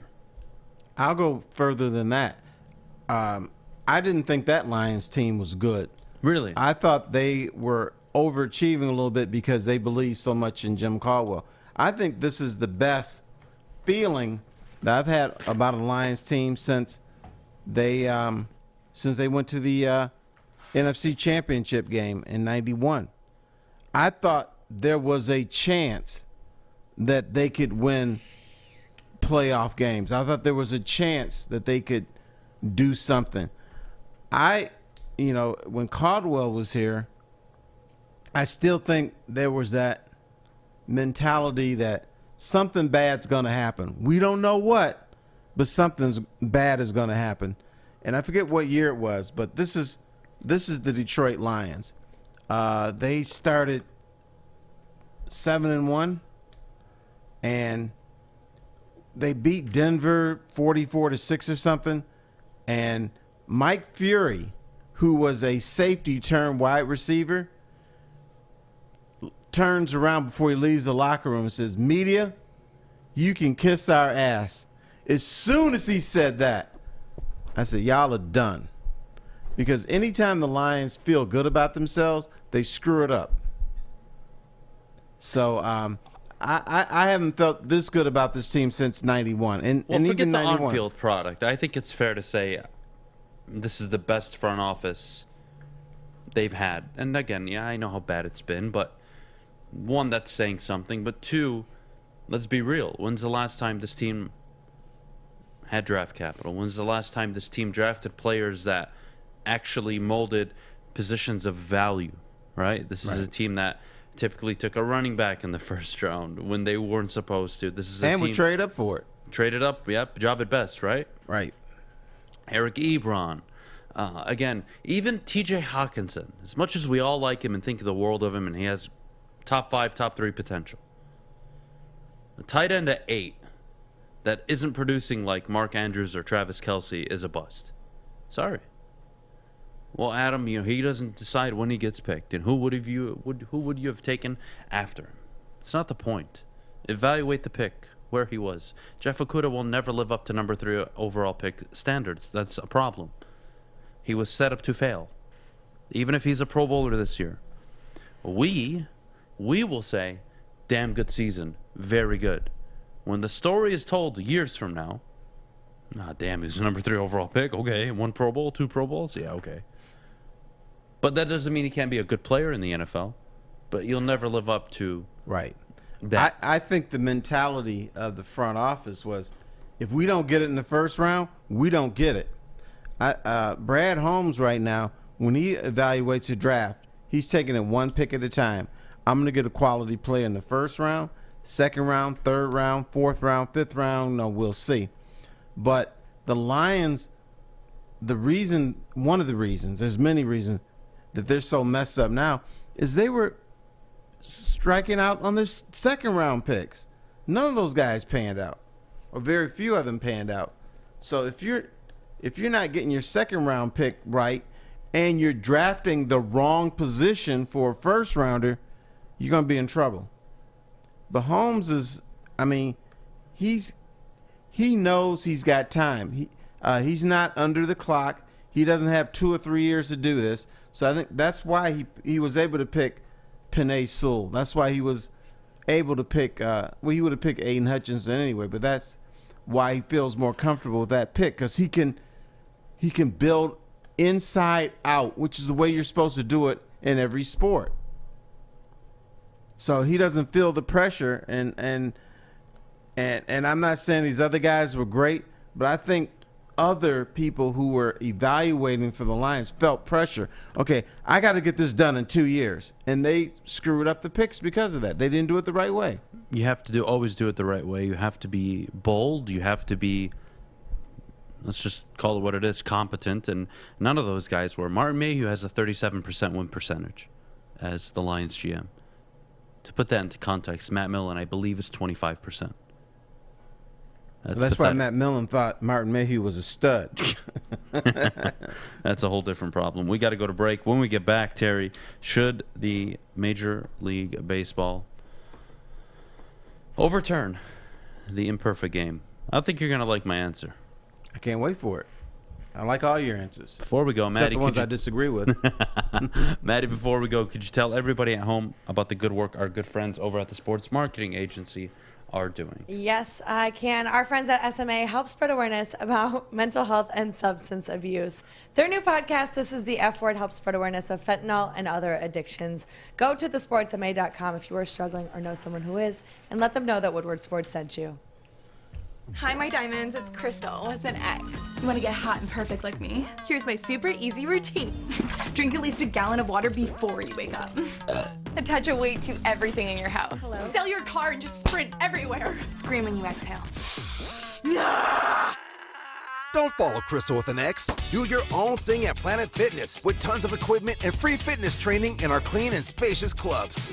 Join now for just $10 a month and cancel anytime. Make sure you're listening to Woodward Sports all day long. Start your morning with the Morning Woodward Show. Spend middays with Big D Energy. Watch and listen your drive home with the Bottom Line. And don't forget about Woodward Bets Daily. All live, all right here on the Woodward Sports Network. Well, it may not be football season, but I know where you can combine football and bowling, and that's at the Bowling Warehouse in Hamtramck, home of the original football bowling pin game called Bowling. They've got 2 ways to play: $12 open unlimited play, or you can reserve a private lane for just $120. Don't forget, of course, they have a $2 mystery beer machine as well as multiple full bars. Check it out at thebowlingwarehouse.com. All right, we're back. Terry? Yes, sir. I want your thoughts. Armando Galarraga's imperfect game, anniversary was not too long ago. Should baseball overturn it? Yeah, there was, what was it, Monmouth University or something? Yep. The students came up with probably a very good, compelling argument of why the imperfect game should be overturned. But baseball said no. And I agree that you can't overturn that, because what you do is you open up a whole can of worms. There's a lot of plays in baseball that the umpires made a mistake. And are you going to change the outcome of a World Series? Are you going to change the outcome of a lot of things? So you just can't do it. You have to live with your mistakes. Now, you've got replay now. You can make that correction instantaneously now, but you can't change history, because then you're going to be going game after game after game. There's just too many screw-ups in baseball, football, hockey, basketball that you'd have to change. I actually agree. Oh, I thought we were going to disagree on this. No, I think it's absolute bullshit if they overturn it. And I am just as frustrated as the next person about him not getting the perfect game. But if you overturn it, you're setting a precedent that you have to do this for a majority of things. Right. I'm not interested in – it didn't change the outcome of the game. Tigers still won. It didn't do anything except take away history from a kid. And let's be honest. And this reason that I'm about to tell you, Terry, is more important than what baseball should do if they did overturn it and it would cause all this. I don't care about any of that. What I care about is in the moment, even if you overturned it now, I didn't live that moment. It's non-existent. You could come out tomorrow and tell me it's a perfect game. Well, no, it wasn't actually. It actually wasn't a perfect game. It didn't happen that way. The team didn't celebrate at the end of the game. The team didn't rush the field and congratulate him. It wasn't an actual perfect game. So even if you overturned it, how are we celebrating? It's just there's no celebration. The only thing that happens is that there's some book somewhere they changed the 1 to a 0. That's it. The fans at that stadium didn't get to live it. The players that day didn't get to live it. The people watching at home didn't get to live it. It's not a perfect game, even if they overturn it. But you know what? One of the there could be some outcomes that would be beneficial if you turn that around. Then perhaps you turn around the phantom foul of Bill Laimbeer against Kareem Abdul-Jabbar in 1988, and so maybe the Pistons win 3 titles in a row. Maybe they three-peat, but you can't do that. But there's been so many huge calls that were messed up. Just can't do it. Are you gonna send the Saints to the Super Bowl off of that BS DPI? Oh yeah, that's right. Are you gonna overturn the Lions we're not gonna do this. 1, it's just not gonna happen. Don't even think about it. But 2, for Armando Galarraga's sake, for that individual moment in time, Terry, even if they overturned it, it would never feel like a perfect game. You know why? Because it never was. Right. Sad. Sucks. It was BS. Bogus call. It wasn't a perfect game. When you throw a no-hitter, when you throw a perfect game, what happens, Terry? Catcher runs to the pitcher. They celebrate. Infield, outfield come in. Bullpen rush to the field. The dugout rushes to the field. Throw Gatorade on you. You throw Gatorade. It's a whole celebration. It's the talk of town. Everybody can tell their kids, I witnessed a perfect game at Comerica Park. Not going to happen. And even if they changed it, there's no fan, I believe, that would sit there and say, yeah, that was a perfect game. I remember that perfect game that was thrown. Because it wasn't. It just wasn't. You know what else we'd have to overturn? The Dallas Cowboys pass interference call against the Lions in the playoffs. Yep. Do that. The Tigers game 163 with the Minnesota Twins, where it hit Brandon Inge's jersey and they didn't call it. It did, but we all misplace. Again, I think the human element is part of the game too, and I'm not interested in taking it away. But we got to do something about the major league strike zone. It is a problem. They're missing a lot of calls, especially Tiger games, if you've noticed. Well, that's been explained. I don't know if you heard this, but they were talking about that on the television broadcast, and the strike zone box that we see is not accurate. That's wrong. That is true, because every player lines up different inside the box. So if they're towards the edge or the outer part of the plate, the strike zone actually shifts to the viewer's right. If they step up into the box, the plate shifts to the left. And also it goes based on height. If I'm a taller player, my strike zone is higher than normal. If I'm Altuve, my box is like this. Yeah, you got like a 3-inch box. It changes on every player. Albert Pujols. Don't you guys remember how he used to bat back in St. Louis? I mean, he was really down. So anything high, you weren't getting a call on Albert Pujols. You have to throw it. Are umpires screwing it up, or are we just seeing it incorrectly? I think a little of both. Some of them are obvious because they are traveling over the plate. And your job as an umpire is to technically shift the plate based on the batter.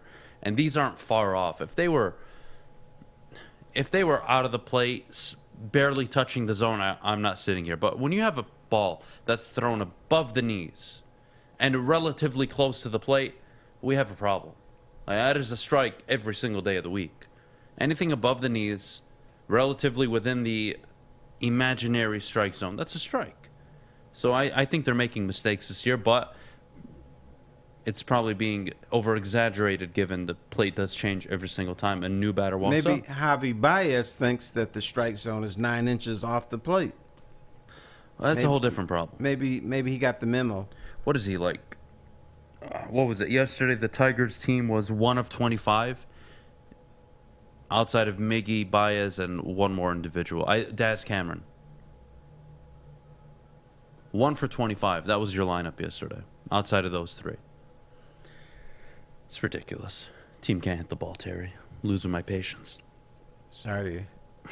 Why is that? Is that because of Al Bundy? But Al Bundy actually was tall, and he wasn't overweight. I mean, he looks like he had a gut. Yeah, he had a little gut. Yeah, he had a gut. He had a gut, so maybe not fat like Al Avila, but he was I would say farmer fit or slurpy or slurpy. God, look, every game there's bad calls, but when you go back to the Armando Galarraga play, sorry guys, even if they overturned it, I would sit here and say that's not a perfect game. It never happened, even if you overturn it. And it sucks. It sucks. But replay, I'm sorry. Our job is not to change history. Our job is to learn from it. Instant replay. Coaching challenges now, right? True, but these now, are things that are now in place to prevent something like that from happening. So even if someone screws up a play, you got 2-3 minutes to correct it. Yep. Because all eyes are on it. There's when I was a youth, when you had a baseball or football game, there was like 3 camera angles. That was it. Today, you get 40 to 50 camera angles. So there's no sense or no reason to walk out of a game with a wrong call in today's pro sports. I am with you. Or even college sports. I'm with you 100%. I want to get to some Pistons talk around 9:40. So we'll get to that a little later on. But before we go, I got to tell you about Lady Jane's, where I finally got my haircut, by the way. They always do a fantastic job. Thank goodness. I didn't need that this morning. Thank you so much. It's Monday. You're welcome. You should get your haircut at Lady Jane's. No. You should. It's haircuts for men. Yeah, but there's women that go. You should go. Yeah, there's That's women right. that go, not very Hey, many. it's America. You could do anything you want. That's right. You could. You could walk in there and say, I identify as a man. Oh, They can't tell you nothing. Sure. All right. Anyways, Lady Jane's open 10 to 8. Or you're them. Oh, God. Lady Jane's open 10 to 8. 7 days a week, walk in anytime. They'll take care of you like they take care of me every single day. No appointment necessary. Again, open 10 to 8, 7 days a week. Lady Jane's, walk in anytime. It's wicked awesome.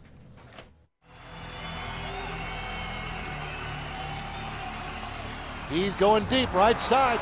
Oh, that is Edwards out there. He goes up in the air at the goal line. Hey, it's Brandon Edwards here, wanting to welcome the sports marketing agency to Woodward Sports Network, to the family. Glad to have you guys. For the last decade, the sports marketing agency has literally leveraged athletes around issues such as mental health and substance abuse. Glad that we can finally start trying to get the stigma off of mental health that's been there for all these years.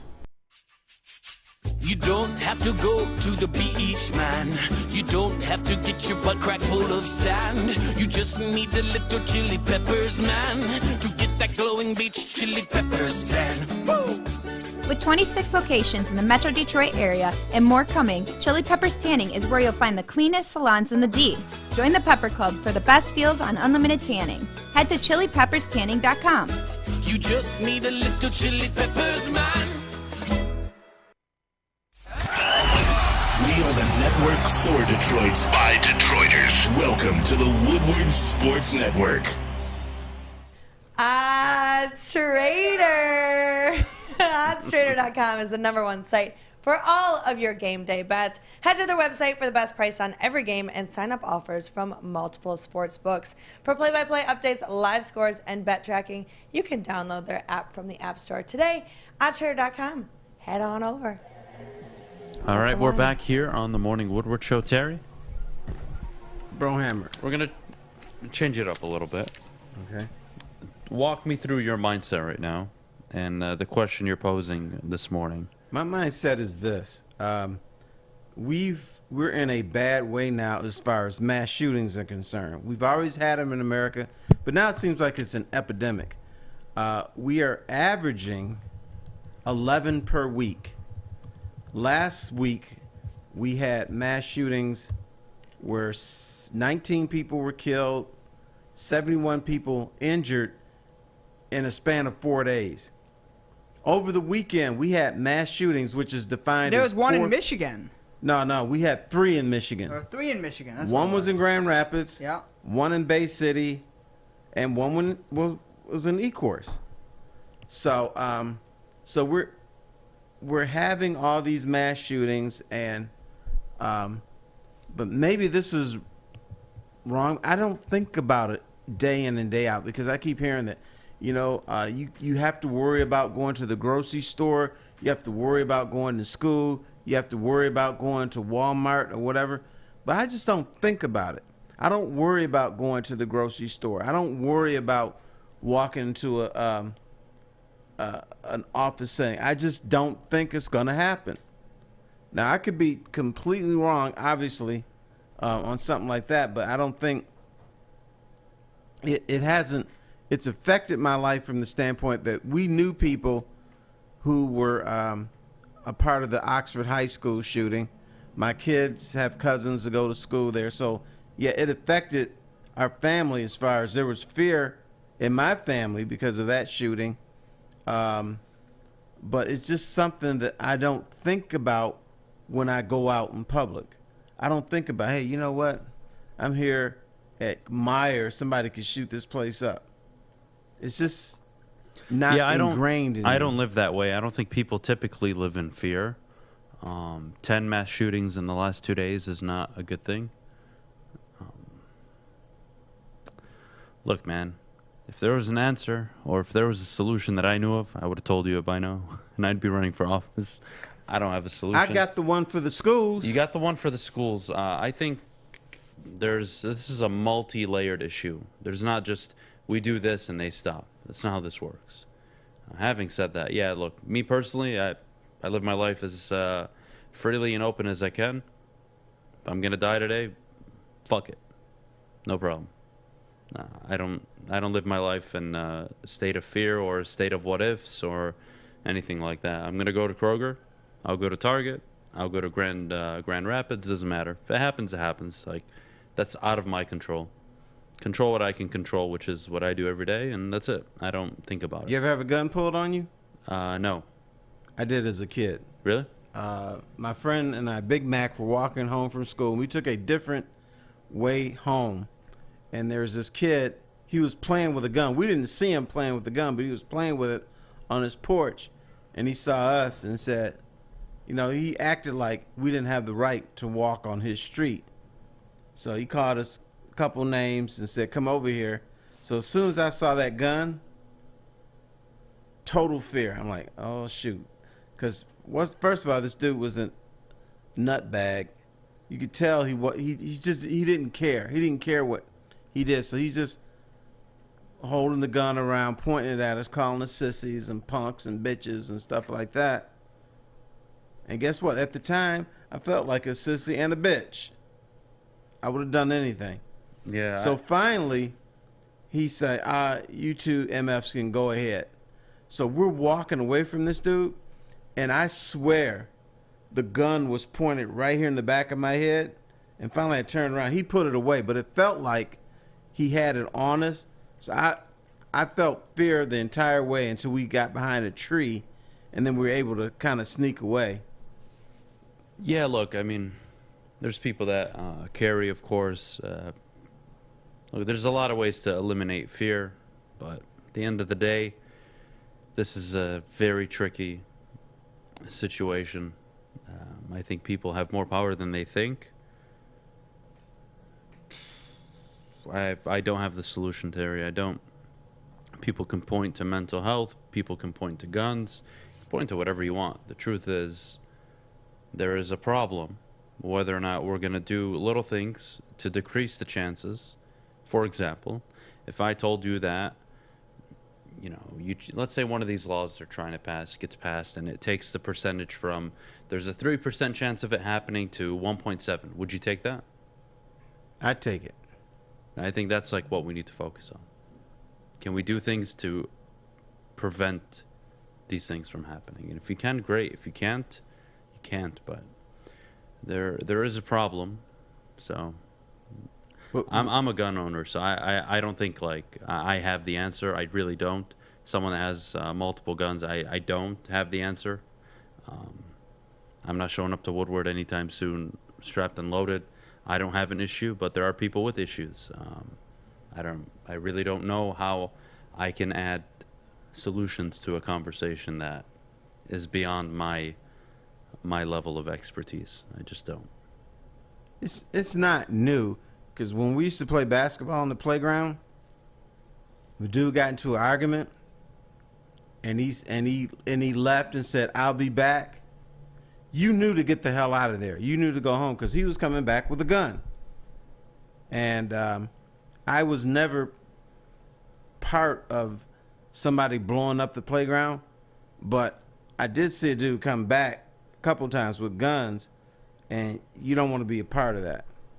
So the playground, for years, decades upon decades, when the dude is pissed and he leaves, you know that's your key to exit, because he's going to come back, and it's over stupid stuff, over foul or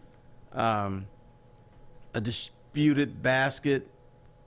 It's never some sane, rational thing. Yeah, I don't think taking guns from people is the way to go either, though.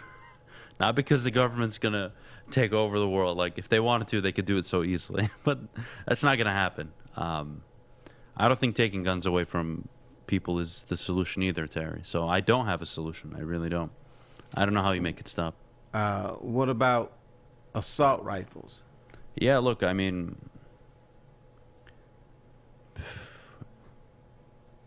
let's put it this way. As someone that's I'd like to say pretty experienced with a multitude of guns, I hunt a lot. If you locked me in an elementary school with a handgun, I believe I could do the same amount of damage in 60 minutes as that other individual out in Texas. Having said but you that, shouldn't get 60 minutes. It's a whole different problem. Yeah. That's embarrassing, by the way. But that's a whole different problem. But the point is, a gun is a gun, whether it is a shotgun, a rifle. Now, there are rifles, again, like you said, an assault rifle. That is a weapon that can do extreme amount of damage in a short amount of time. The magazines are typically, some magazines are banned. It depends on what kind of gun you have, but we need to stop looking at just the gun. Also, again, I think it's a multi-layered issue. Getting the gun at 18 years old, I think, is an issue. I knew at 18 I was not. There's no chance in hell I should have had a weapon at 18. I didn't. I typically hunted with my uncles and my father, so it wasn't even my gun. Yeah, I think there's a lot of things we can add, whether it's screenings, better screenings, age limit, whatever you want to put. I don't care. I'm open to all of it. But as a responsible gun owner, I don't think it's just the gun that's the problem. I think we have a bigger issue. But what do I know? No, I'm not a psycho. It's always a lot of stuff.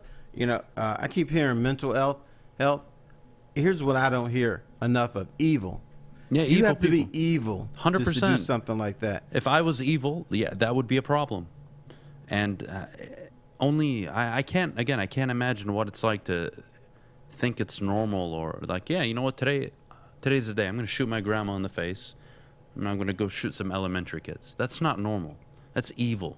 Right. You have How to do you be deal with evil that? to look at a third grader and say, "Pow, you gone." The hell if I know, man. The hell if I know.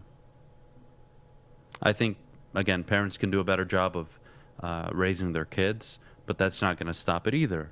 There's a million things you can do to prevent or try to prevent, but someone that's shot a gun a lot, there's not much you can do, whether it's a handgun, a rifle, a hunting rifle, a shotgun, doesn't matter. Not much you can do in that situation. The cops should have just hauled ass and gotten in there, but that's a whole different problem. Yes. Well, that, to me, that's, it's a small police department. That's like Barney Fife trying to yeah, but they have something. they have. You know what? I'm one of the people that thinks we should be investing more money in our police force for better training.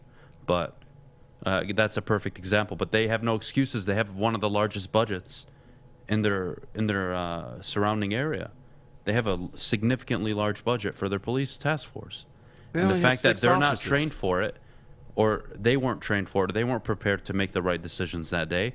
Like, this is a non-issue with our armed forces in America. Like the Navy, the Army, you can go through the list. These guys are the definition of courage and selflessness. Where's that in our police force? That requires training, and that's a mentality shift that this country needs to have pretty damn soon, because I think with smaller police forces and a lot of where these soft targets are, they're thinking it happens elsewhere. It's not going to happen here. But that's the same mentality I have. Yes, we got a problem. Yes, this could happen. It's not going to happen where I am. So, yeah, I'll admit. I think we should make, guns more difficult. Not that you can't get or shouldn't be able to get your hands on it, but I think there should be a few additional steps. For me, it was pretty damn easy. I mean, it's not difficult at all.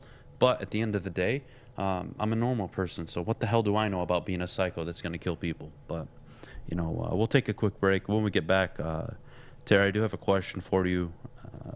Interested to hear what you think. But before we do, Maddie, could you tell everybody at home about the lifestyle beverage that is Cintron? Yes, I can. The summer of Cintron is here, and now you can pick Cintron up at your local Kroger. Head on over to Kroger. They even have a deal going on right now, 2 for just $4. That's an absolute steal. Cintron is a new energy drink for the active lifestyle. Drink it, live it with Cintron. Hi, I'm Kay Cunningham. I'm proud to partner with Hall Financial, the mortgage company known for 5-star service. Don't just take my word for it. Check out their 5,000 5-star reviews for yourself. Go to callhallfirst.com and get started with your 5-star experience today. New to the game or a season better? OddsTrader.com has everything you need to make the right bet ahead of kickoff. Begin your handicapping journey with OddsTrader. Improve your edge by finding the best price on every game from sportsbooks in your backyard. Take advantage of the numerous sign-up bonus offers to pad your bankroll. Dive into key game statistics, player performance, and even account for the projected game day weather. Best of all, you can use the OddsTrader bet tracker to keep a log of your action. Welcome to OddsTrader, and best of luck.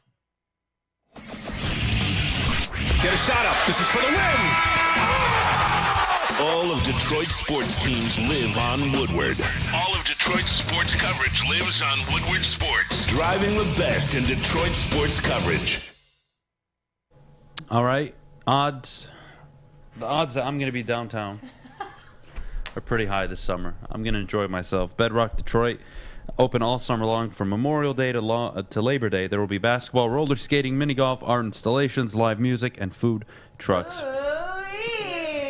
I don't know why you guys do that. I do not like that at all. But the summer is better. Shut up, fish. Summer is better at the Monroe Street Midway. Check it out. It's brought to you by Bedrock. Everybody at home, check it out. It'll be fun. Maddie, we got to go down there pretty soon. Let's do it. I got my blades on. I'm down. I haven't rollerbladed in like 8 years. That's 10 why I years. walk my dog. Really? Yeah. That's nice.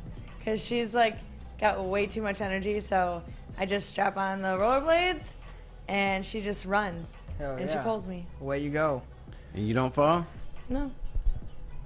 Let me see those knees. Yeah, I guess you stay up. No, I figure skated for 10 years, so my rollerblades are. That makes sense. You You know learn what? something new My, every my day. wife lies to me and tells me she was a figure skater.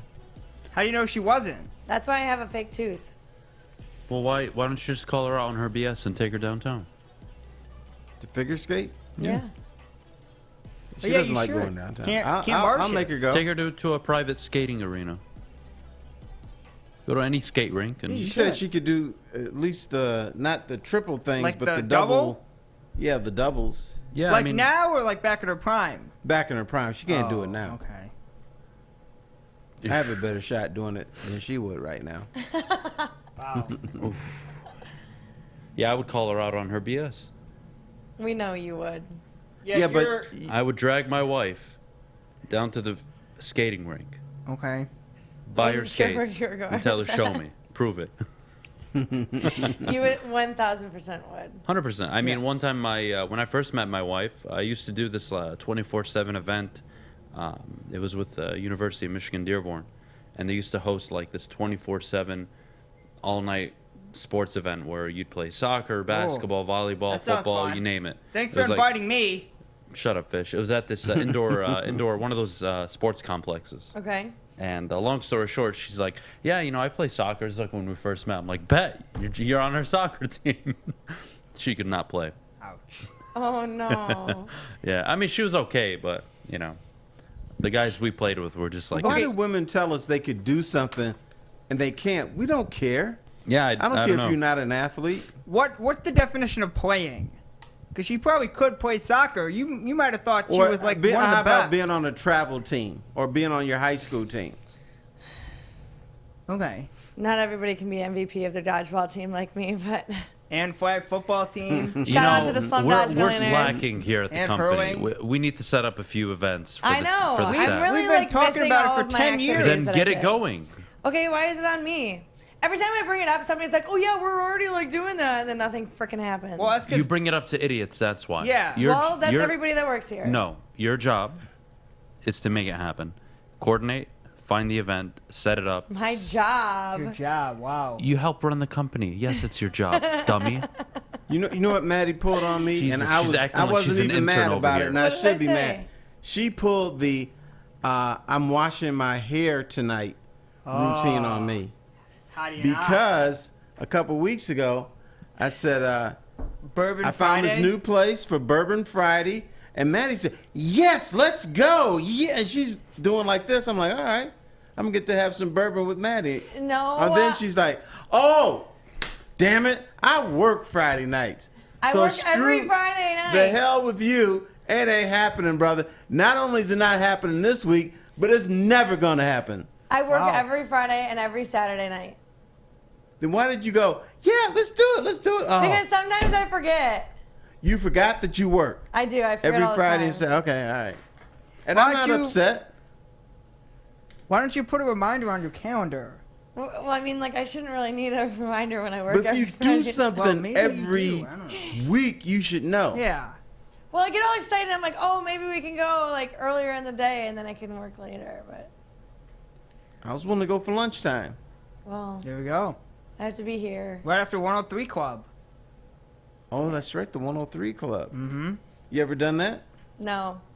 You should do it. There's only a few. I think it's just Maddie out Stick, here acting like an Braylon, intern. I would and not. Neil invited. What'd you say? Maddie's acting like an intern this morning. Oh well, the dumb people told me they're doing it. You help run the company. You're like the most important person here. Just get it, do it. Take the initiative. Yeah, but she doesn't want. I'm so offended. You should be. I'm No, I'm offended. not. I work with you every day. I'm offended. I know what you're capable of. Don't say Yeah. shit like that. Okay. I'm not here trying to help her. She's Listen, just giving every me time the I look. try to bring up an idea, everyone's like, "No, shut up." And I'm like, Like if they whack, It's not their job to give you input. You tell them, shut the hell up. This is what we're doing, and you do it. that's right. Jesus we have 5 remember people that here, the next time I right? tell you I'm to going to do bring a something. baseball bat to work soon. I'm going to start hitting people that I just keep say waiting for you anything to bring to me you. one with my name engraved in it.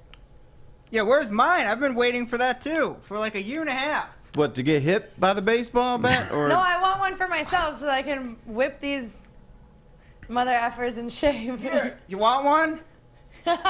you too nice to hit somebody with a baseball bat. Oh, I am not. The Tigers. Yes, you I are. am She not wouldn't too do nice it. for that. You might bunt them. Fish, what But the you hell are won't you hit them. doing? Can you not? If you break anything in that studio, I will kill you. All right, anyways, we got to go to break. He Mailbag holds a time. baseball bat like he's playing in 1894. Well, look at the small area I Fish, have. shut the hell up. Shut the hell up. Mute your mic. We got to go to break. When we get back, mailbag time. Get your questions in the chat. Ask any and anything. But before we do, the best defense on and off the field, Maddie. Yes, that is Guardian Alarm. They keep you safe and give you peace of mind. Whether you're at home or on the road, their 24/7 local monitoring makes sure what's important to you is safe. Call 1-800-STAY-OUT today. That's right, you heard Fish. 1-800-STAY-OUT right now and let them know that Woodward Sports sent you. Hi, my diamonds. It's Crystal with an X. You want to get hot and perfect like me? Here's my super easy routine. Drink at least a gallon of water before you wake up. Attach a weight to everything in your house.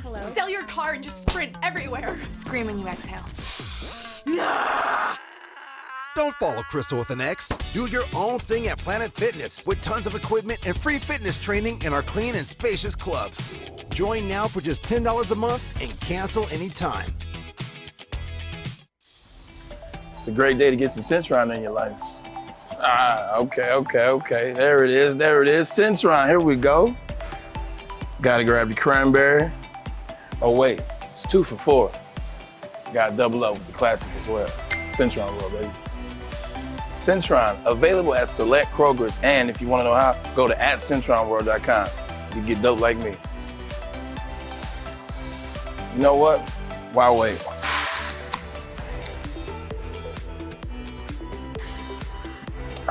Great taste, guaranteed.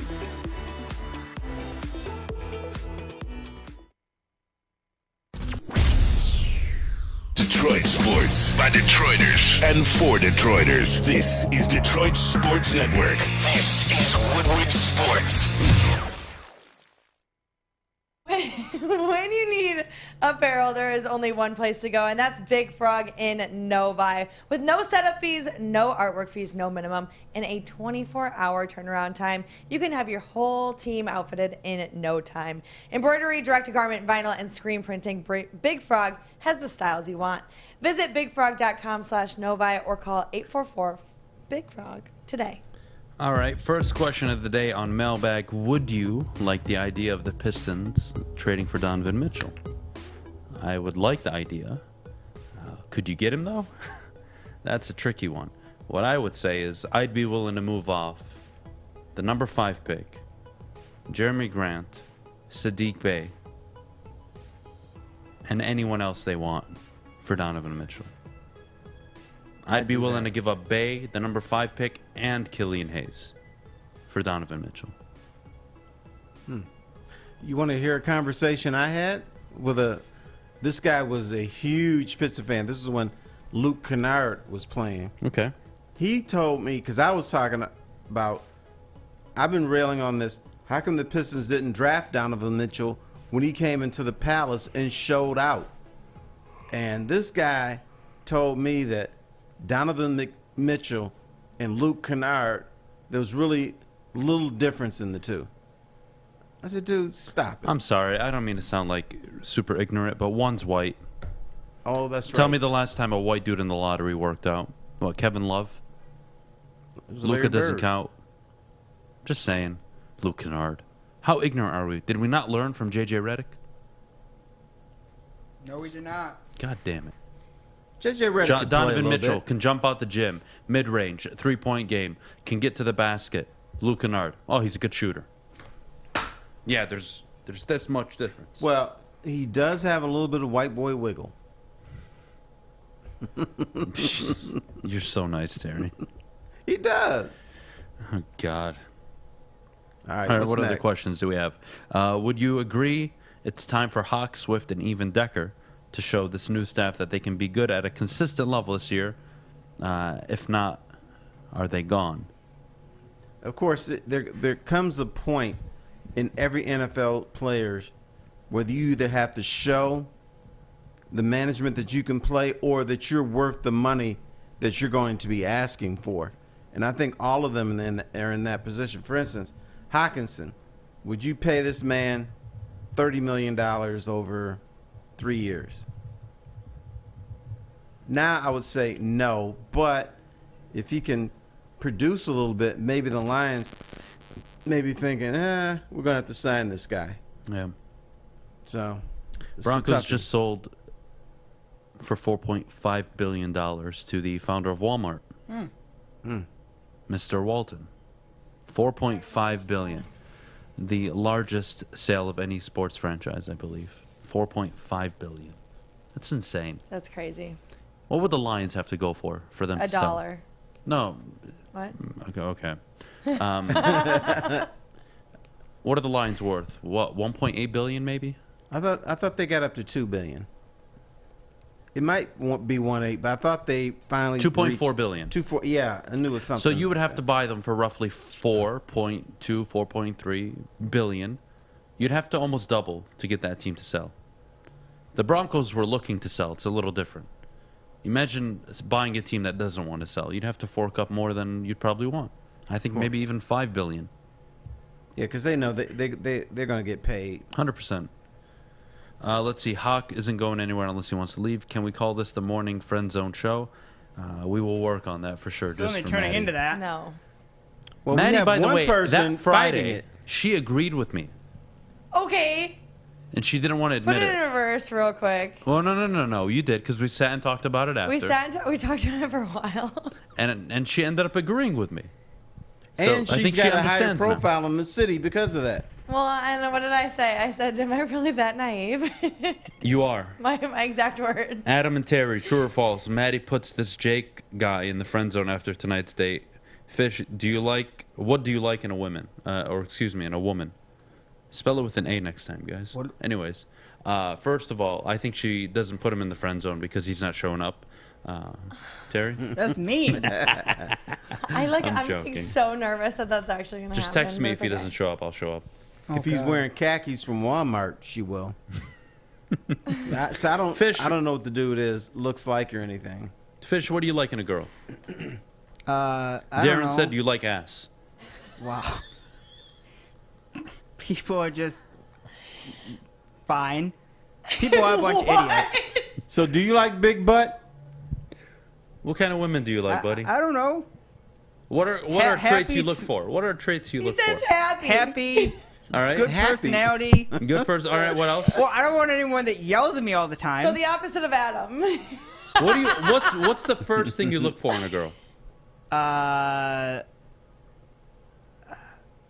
How about physical attraction? Physical traits. I don't know. There's not one thing I look for.